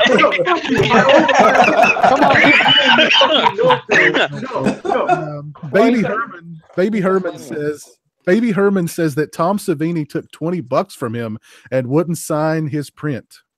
What was the $20 for? Typical say Tom hi? Savini. Anyways, back to the real talk. Tom Savini tried to steal $100 from me. Wait. I got a great one. Give me a 5. I think it's Icy says Orc is gay as fuck. Oh! Wow. That's right there in the chat.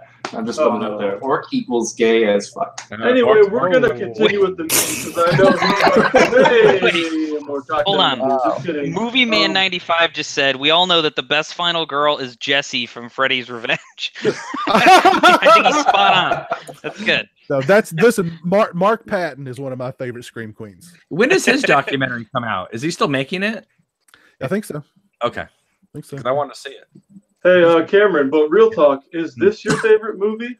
Friday the 13th of all time? Right there? Which one? Is that my cue? Jason Lives? Yeah, that's your cue. I see a lot of Jason Lives posters. I think to Look, me, look at me and Rambo. Look. All right. You I'm can't just handle pointing. it. I'm pointing. I'm sure it's unpopular, but Jason Lives is my favorite, and then Final Chapter's the really close second, But you don't like Die Hard with a Vengeance.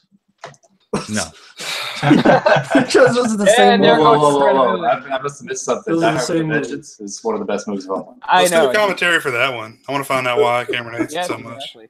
Oh my Oh, god. what is this? Really What is this? Sensibilities that they made a reference to. Wow, that's cool. Oh, damn, he just dropped his Pulp pants Fiction. and just took a shit on all of us. Holy Wow. shit. Look at that. I told you What guys is going a on? while back. I got a print from some like art gallery in New York. Like this, they were doing a bunch of them, and Hold I it got it up. framed and everything. That looks really cool. I've never seen that before. That's awesome.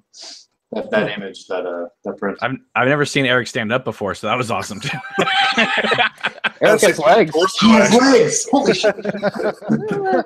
I know it was like Paper House. Montgomery Jackson's watching tonight. My buddy Montgomery, how you doing, man? He's showing some love for Jennifer Cook from Friday 6. Much love.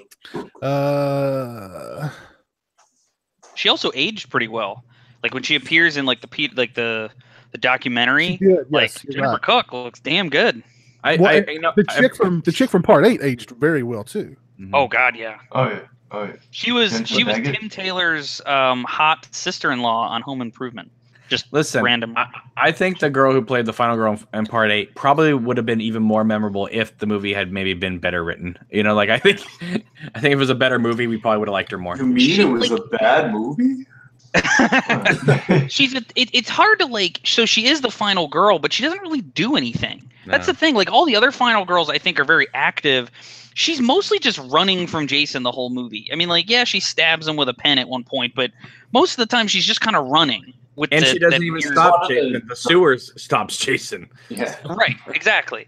So They set her up. They prop her up to be like a big, and they write it really well at first to make her a really great character, and you're right. And then at the end, they let it fall They flat. give her that drowning backstory, Yeah. so they like create trying to create this epic Weak as character. hell. Yeah. Jensen Rennie is a great character. Yeah, And I was Jensen like, Daggett, Jensen Daggett, yeah. Let's see, where'd that question go? Baby Herman wants to know, is Orc really gay? Oh, don't worry, I answered. yeah, Oh, I okay. took care of that. Yeah, Okay. we handled it. Actually, I don't use that term. Why'd you guys give him a fucking avenue? He's a pansexual. We don't care about what Orc's sexual preferences here on the Sausage Factory. We tolerate everything. You can have a dick and a vagina and still love the show. We don't give a fuck. I don't You can care. have both. Just you can have both. Just fucking inject testosterone. Oh, Holiday Styles says Orc has bit pillows in all 50 states. oh yeah. Hang on. Holiday. What's going on here? Oh. I just like that turn of phrase. That's, Where do we go I don't from know, there? that's pretty good. Can we get him another DVD? Holiday Styles, that's the last time I'm buying cocaine from you. What the hell, bro? That's I got a personalized note to that DVD. I think that's deserved. Looks like I'm designing a new T-shirt. Yeah. Oh That's my it, man. God. No, I'm fucking sick of this shit, Styles, man. You meme all day in TSF chat. You meme all day in TSF chat. I'm no longer buying cocaine from you. No longer. Sorry, we're reneging on the deal where you're getting that. We're not getting 2 free DVDs. Yeah, exactly. You know, Oh my God. I can't handle this. This is too much pressure. We almost have like 1.5K subs, and how do people with a few million subs on YouTube deal with this? I shouldn't even say what I'm going to do to myself, though. This is terrible. They don't respond to them, Orc. That's how they deal with them. But you can't ignore TSF Nation. I'm about to cry, actually. Just think of Tom Brady. Just think of It's Tom like, it's like Rocky 4. He can bleed. There goes Orc. He's going to cry. It's like I make a YouTube channel or I start streaming on Twitch, and I expect everyone in the world to be nice to me, and I don't have thick skin, and then I cry when it all goes south. You don't have to read the live chat, Orc. You can just do your show. You could just not listen to us talk about the live chat. But it hits me right here in the feels. It hits me in the feels. That's If what Orc can change, you can change. Oh, random, and I don't mean to take us too far off the Orc is gay train, but I just saw on YouTube, someone posted like an alternate ending to Rocky 5 that I had never seen before. Have you guys ever seen this? Oh, yeah. And it was like, it was very, very different. He in terms dies, of, like, right? the tone of the It's a really fight. depressing one, He right? didn't die, but like in the existing movie, there's a bunch of like early 90s rap, which is really annoying, but like Rocky pretty much, like when he goes outside, like he fights Tommy and he's just all in, like, and they're gonna beat each other up. In this version, it's actually truer to how Rocky had been throughout the movie. Like, he still goes outside to fight him, but before it happens, he's like, we don't have to do this, Tommy. Yeah. Like, this isn't That's- what we need to do. And then, like, he attacks him and actually beats the crap out of Rocky and knocks him down.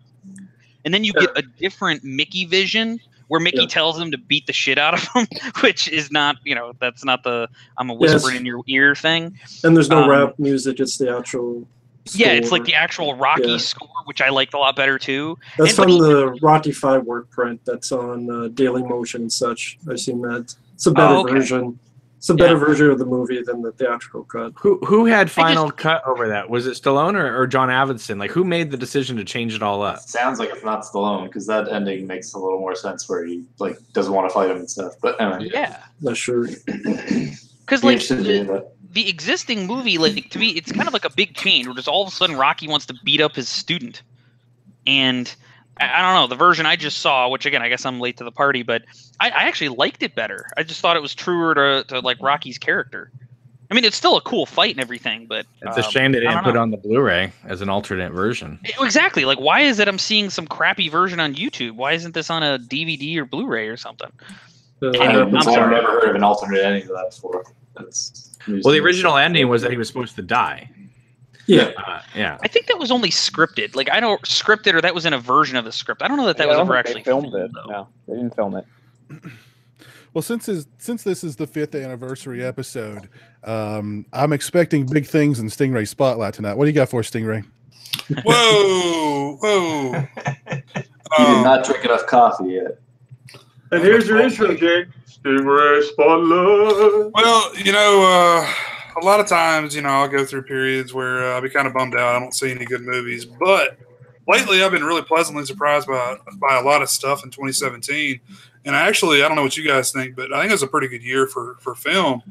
Lately, I've seen a lot of good films I want to recommend to you guys. Still haven't seen enough, really. Let's see. Super Dark Times is streaming on Netflix right now. If you guys haven't seen it yet, I saw that. That's really Never heard of it.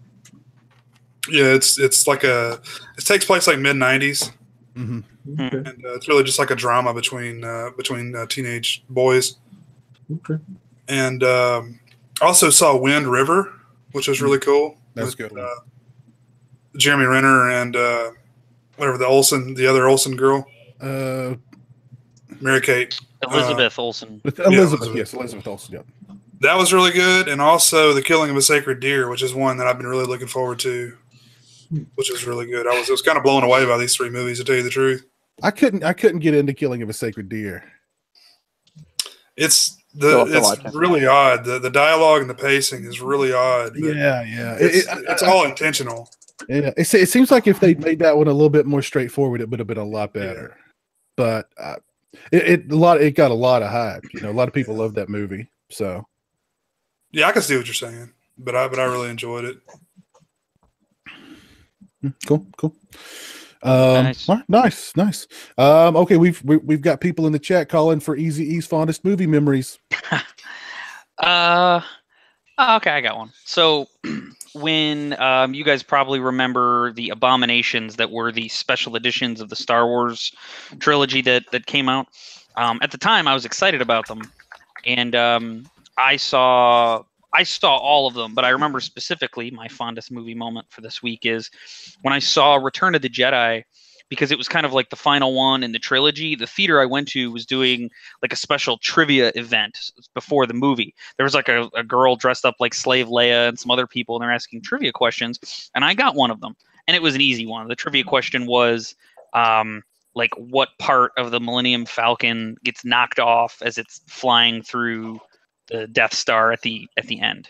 It's the sensor dish on the roof. But I don't know. I always thought it was cool. I got that trivia question right, and I forget what I don't remember what I won for getting the question. It was something stupid, but yeah, that was a good time. And I got to see it with my buddies. And then you got to see Audrey 2 come out of the Sarlacc pit, and you were in love. Yeah. And they got rid of the Ewok song. Yeah, it was the new ending and everything. Talking about the changes? Oh, gosh. I really do hate the Ewok song. I don't miss that at all. I know. The thing is when they originally came out in theater, it was just the littlest tweaks, and it was actually all right. I don't actually mind the Ewok song change. I actually think it's kind of nicer having the ending blown out a bit, and you see some other stuff. I didn't like the friggin' extra 3 minutes of song in Jabba's palace. With the dude, that guy, that was just nonsense. But truly, the biggest abomination is it wasn't in the theater, but the Blu-ray release of Return of the Jedi, where they added Vader going no when he throws the Emperor into the pit. Oh, I didn't even know about that. He says it twice. They added it twice too.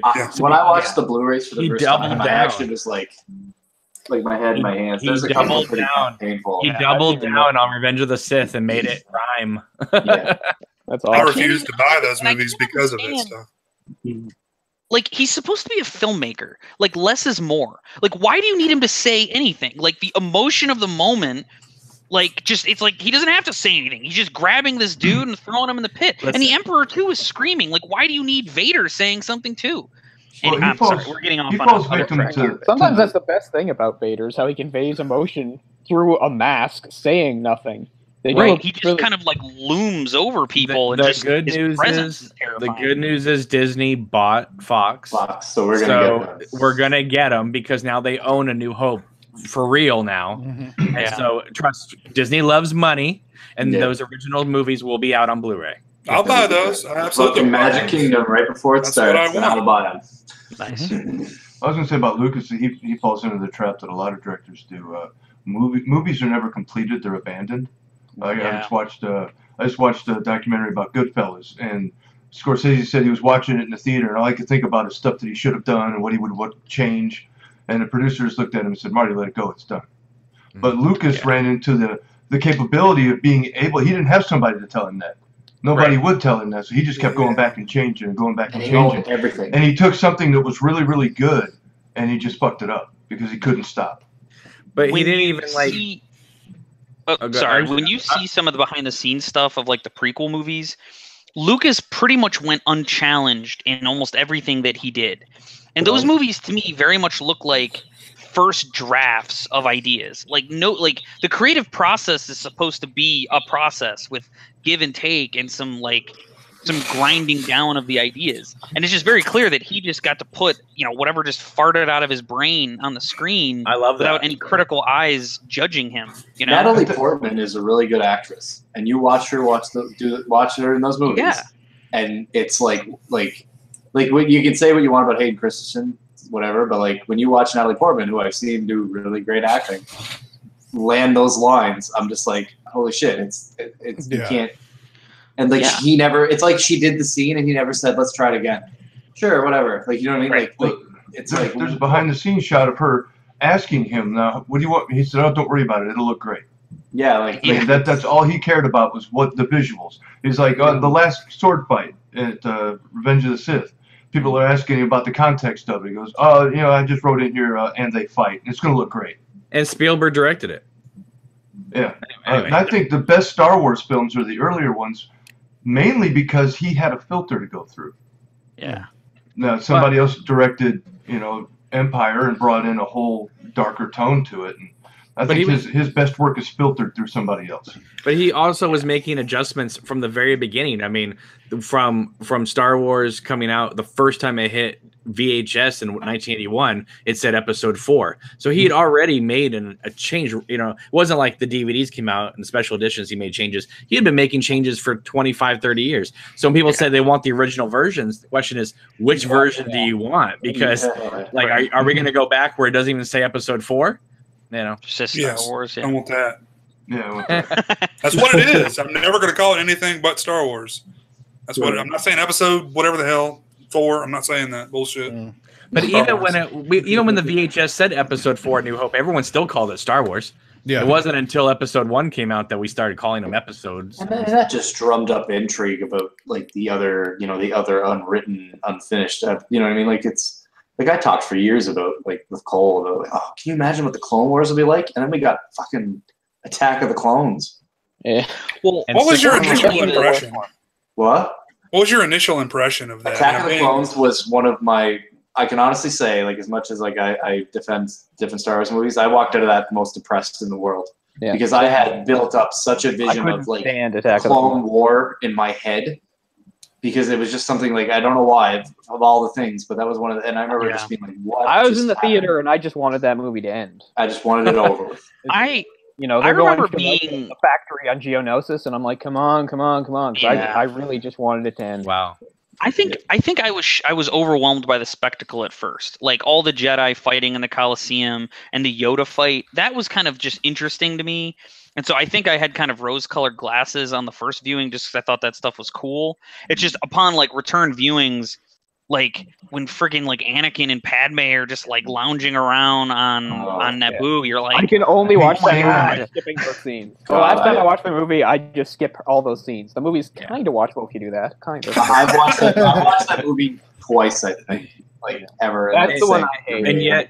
And I don't know, I liked it then. I like it now. There's a lot. I mean, yeah, I think the acting is terrible. But I think just the pure spectacle of it, like Eric says, is unlike most of the Star Wars films. It's just those some of those just fast push-in zooms when they're flying around like outside the Coliseum and stuff. It's like I'd never seen special effects like that where like, okay, instead of just lock camera and pan and here, I mean, now we're zooming in and it's like, it made it look like you are there. And I loved it. Yeah, he filmed it sort of like Saving Private Ryan-ish, where it was like very jolted, kind of like you're in a war zone type of a thing. Yeah. But the problem is the movie's also balanced out with the complete opposite of spectacle, and that's like people debating in the Senate and stuff like that, you know, and all those painful scenes we said between Anakin and Padme and stuff like that. Like, I don't know. How many times they go back to the Senate? Like the movie needs to get to its like third act, and it's like, okay, we need to vote in the Senate again, and you're like,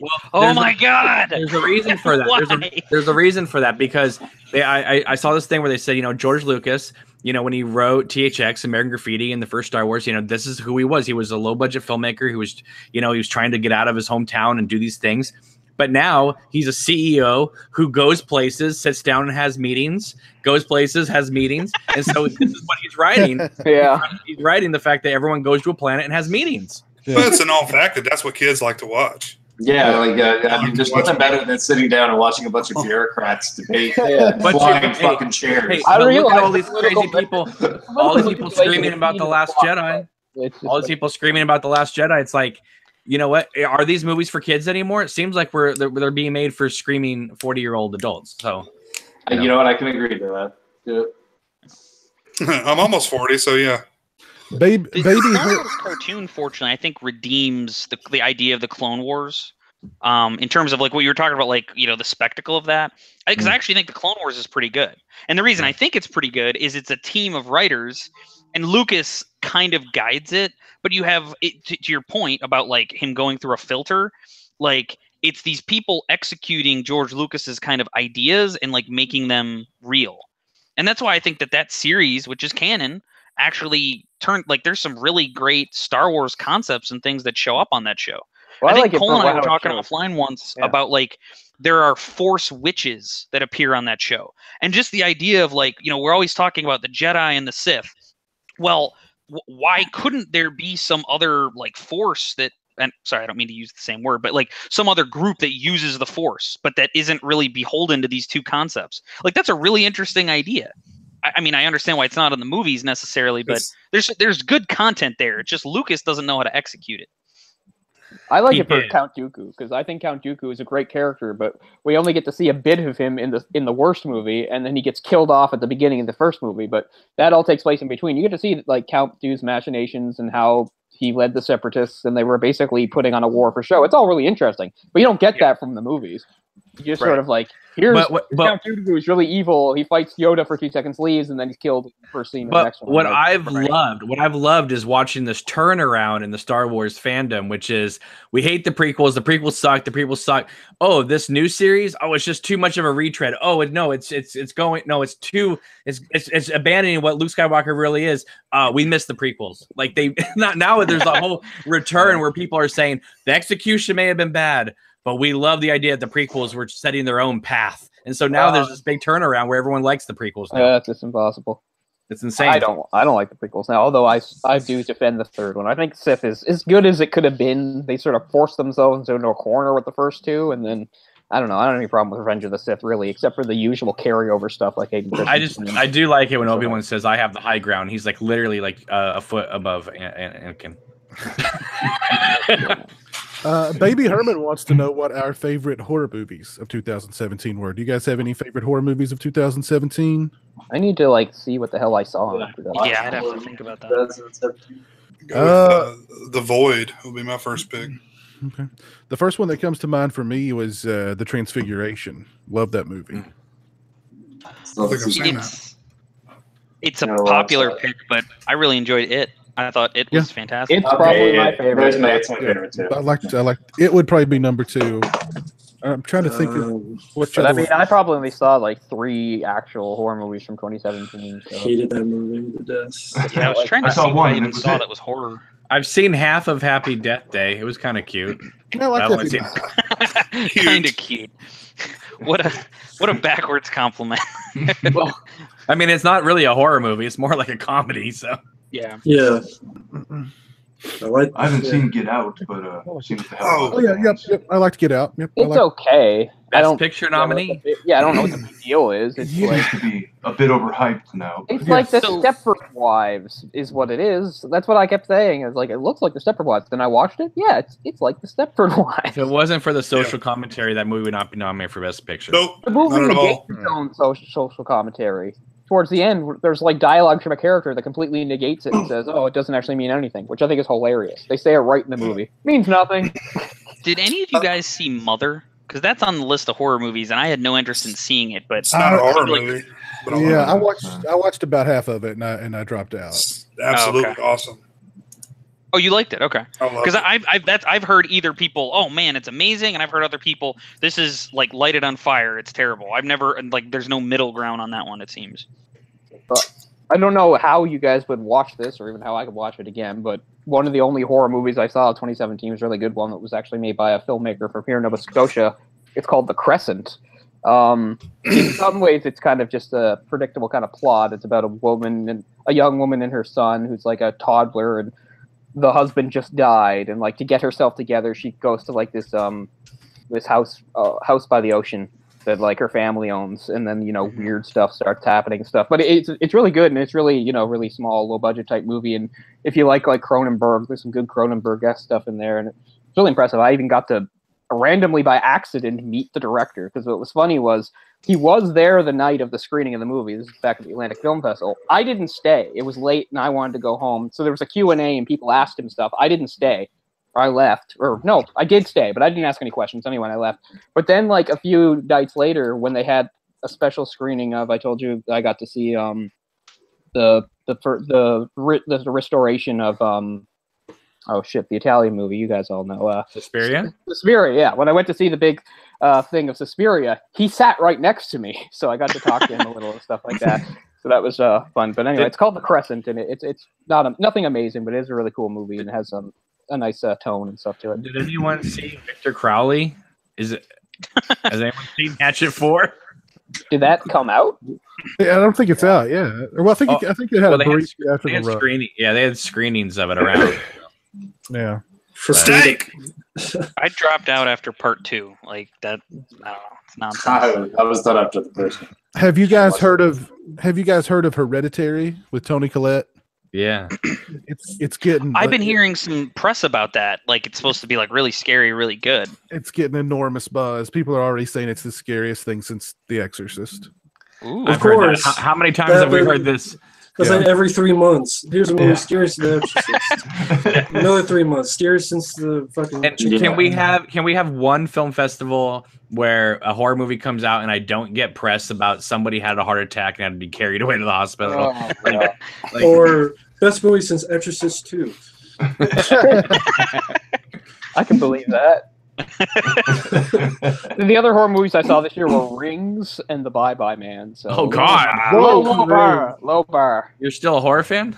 Rings, wow. Yeah, You're a I can't glutton, believe- man. You're a glutton for punishment. I can't believe you made it through the Bye Bye Man. Yeah. I made it through the Bye Bye Man. It wasn't. I don't remember a thing about it, but I made Its it through premise it. doesn't even make sense. The whole premise is supposed to be anybody that knows the name, if you tell somebody else, then they're sort of cursed too. So it's like the idea is the person goes around killing the person that know the name to keep the curse from spreading. But So it's like It Follows, I was just except gonna without say the it sex. follows. Even remember all the problems. Even though It Follows is good, remember all the problems like logistically with It Follows. People asked afterwards, like, "Well, what about Yeah. this?" Like that's multiplied by like 1,000 with this movie. Yeah. And at least It Follows is somewhat entertaining and well made. Like Bye Bye Man's just garbage. Yeah. Hey, Orc. Like a studio horror, yeah. Yeah, Hey, Orc, what'd you eat last? What's that? Oh, well, I can't remember what I ate last, but in tonight's Orcs dinner spotlight, I'm just going to show this to the haters, the jelly haters. Keep fucking hating. DJ Donnelly, you're from the UK. I love you, bro. You've been a long-time supporter. You're the man. We got to play Friday the 13th. But anyway, let's get back. So you're from the UK, so you don't know what food is. Cole and Raiho kind of understand, but they don't get it. So on tonight's dinner spotlight with Orc, we have a buffalo chicken with American cheese. My God. Put some cheese on that thing. Buffalo chicken with American cheese and some salt and pepper. Now wait, this is a food review. Here we go. The way you said American was perfect, by the way. American cheese. American. Well, you've got the rest of your evening. Was there anything else on that sandwich, or was it just American cheese? American I heard cheese. buffalo chicken, but I didn't see Buffalo it. chicken, American cheese, salt and pepper. Because who the fuck needs health? Anyways, so as I'm enjoying this delicious sandwich, No one needs help. all those jelly haters that I put out my toasties in the morning, the jelly haters, I'm just gonna brush my shoulders off and say, "Fuck you." How about that? It's like Dennis Leary says, Orc. You know, it's like when you take off, you know, anything for health, it's you're getting rid of the convalescent hospital years. You're not taking off the good years. So I thought brushing your shoulder off meant you weren't deigning to say "fuck you." I like how you combine the two. No. You gotta let it build. You gotta put their jelly. So you take their jelly, you put it on the toasties. Let them hate. Let them fucking hate, bro. You know. And then you layer on about 8 stacks of cheese. I really love this playground banter that Close that thing this up. Cole, And you eat it on the air. to be buffed up and look like Jean-Claude Van Damme like 30 years ago, this is what you need in your diet. that is in my diet. Is that like a whole pack of cheese? Like I mean, I eat stuff like that. It's not exactly in that quantity. Like some parchment paper in you know, image you buy window. a whole package of places, like, you just cut got a it little half. bit, you know, you're carrying a little bit, you know, I'm not saying you're fat, but you know how to, it's good meal wise. What? But are you gonna live stream when you're in the bathroom all night long? Yeah. What I love about that huge sandwich is it's like 3 inches of meat, 3 inches of cheese on 2 pieces of whole grain bread. You know? That looked like white bread to me. You have to go with split top wheat. Shout out to Walmart. Salt and pepper. Split top wheat is the best. Give me a double quarter pounder, large fries, and let's make it a Diet Coke. Yeah. No. Coke Zero J. Come on. I once had a team on one of the teams I was playing that going to lands, and our name was half Coke, half Diet Coke. It's good. It's good. I guess you guys all saw that thing that they said was like what Donald Trump's regular meal at McDonald's. It's like 2 Big Macs, 2 Filet-O-Fish, and just like a milkshake. Like, imagine getting through that. First of all, there's no fries to balance. There's a reason why Melania came in by That's herself. a lot of sandwiches. Hold on, can I get a real talk, Jay? That's a real talk. Cole, what the fuck are you drinking? Is it what I think it is? It's chocolate milk. It's just chocolate milk, brother. Oh my god. Oh. What do you think he was drinking? So he was worried it might be something kind of healthy. Can you guys break down milk in bags for us? Yeah. I can walk you through milk in bags. So they put the milk in 4 bags. You get 4 liters in a larger bag. You put it in like a container, almost like a jug, like a pitcher, and then you snip off the top of the bag and you pour it out. It's cheaper. It's a cheaper way to buy milk. Yeah, I haven't had milk that way in a million years. Yeah, either have I, but they still sell it here. Still available. Still have that. I mean, for a second, I thought Ryo was going to do the song. You put the milk in the coconut. And shake it all about. Did you guys get milk delivered to your houses when you were kids, like a milk? No. Can? You didn't? Okay. Only in movies. I've seen it in movies. No, we did it. We're not that old. They could throw it on the counter. Still do it now. Shit, even I'm not that old. Well, they have that stuff now. That's something we held on to because as a kid, we did. They don't now, but when Ryo and I were kids, yeah, that was a thing. They absolutely still do it. Well, Canada is 30 years behind us, so. Well, I don't. They do that now. Cameron, we're gonna have if you looked online, you could get like a couple of months, man, like legalized. So I don't know if we're behind. We can drink our milk in bags and smoke a joint. And the drinking age is 19. Well, you know what we have in America? Do you know what we have in America? We got American cheese. We have no. Listen. In America, we have wine in boxes. Bam. Tip it. You can buy wine at Costco. You guys win. Yo, any of you Euro cooks or Canadians want to come at me, bro? Bam, that's how we eat in America. The condom box alone at Costco is like $1,000 for $10. You guys have condoms at Costco? In Washington State, you can buy liquor at Costco, which is a pretty cool experience. By the way, Jay and Pizza, did you ever get that chocolate, whatever it was, that you wanted from Ryo? No, I haven't done that yet. I got to do that for you guys. Oh, the Joe Louis. They got all obsessed with Joe Louis. You know what? It ruined me with the shipping, man. I gave up on my dream. I'll have to look into the shipping on that. I have to do that. I'm gonna bring it up. I'm gonna type a little note to myself They're now not that because great. I want you to. I'm sure on, you've eaten things on that taste camera. exactly the Eat a same. Jolo. Eat like a half moon or like a Definitely. Yeah. If I send them to you, I don't think you gotta eat them. special, but they're okay. No, I had a whole cart. It was like 30 things in it, and I saw the shipping was like $75. I was like, no, I can't. There you go. That's why I don't buy Blu-rays. No. Yeah, same here.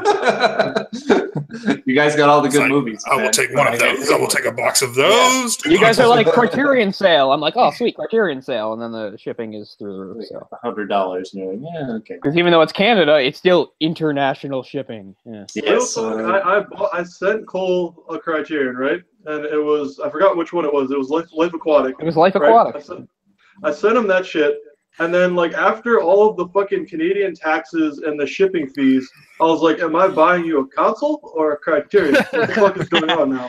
Like I said, it's why I had to cemented. stop. I basically stopped buying movies. And it's going to get worse when they get rid of the North American Free Trade Agreement. Oh yeah, get rid of NAFTA. That's really We're going to have to pay tariffs. It's going to get even worse. Jesus Christ. Which is really funny because if you go back to the 80s, I went to Canada one time to party because of the drinking age that you mentioned. I was about 20.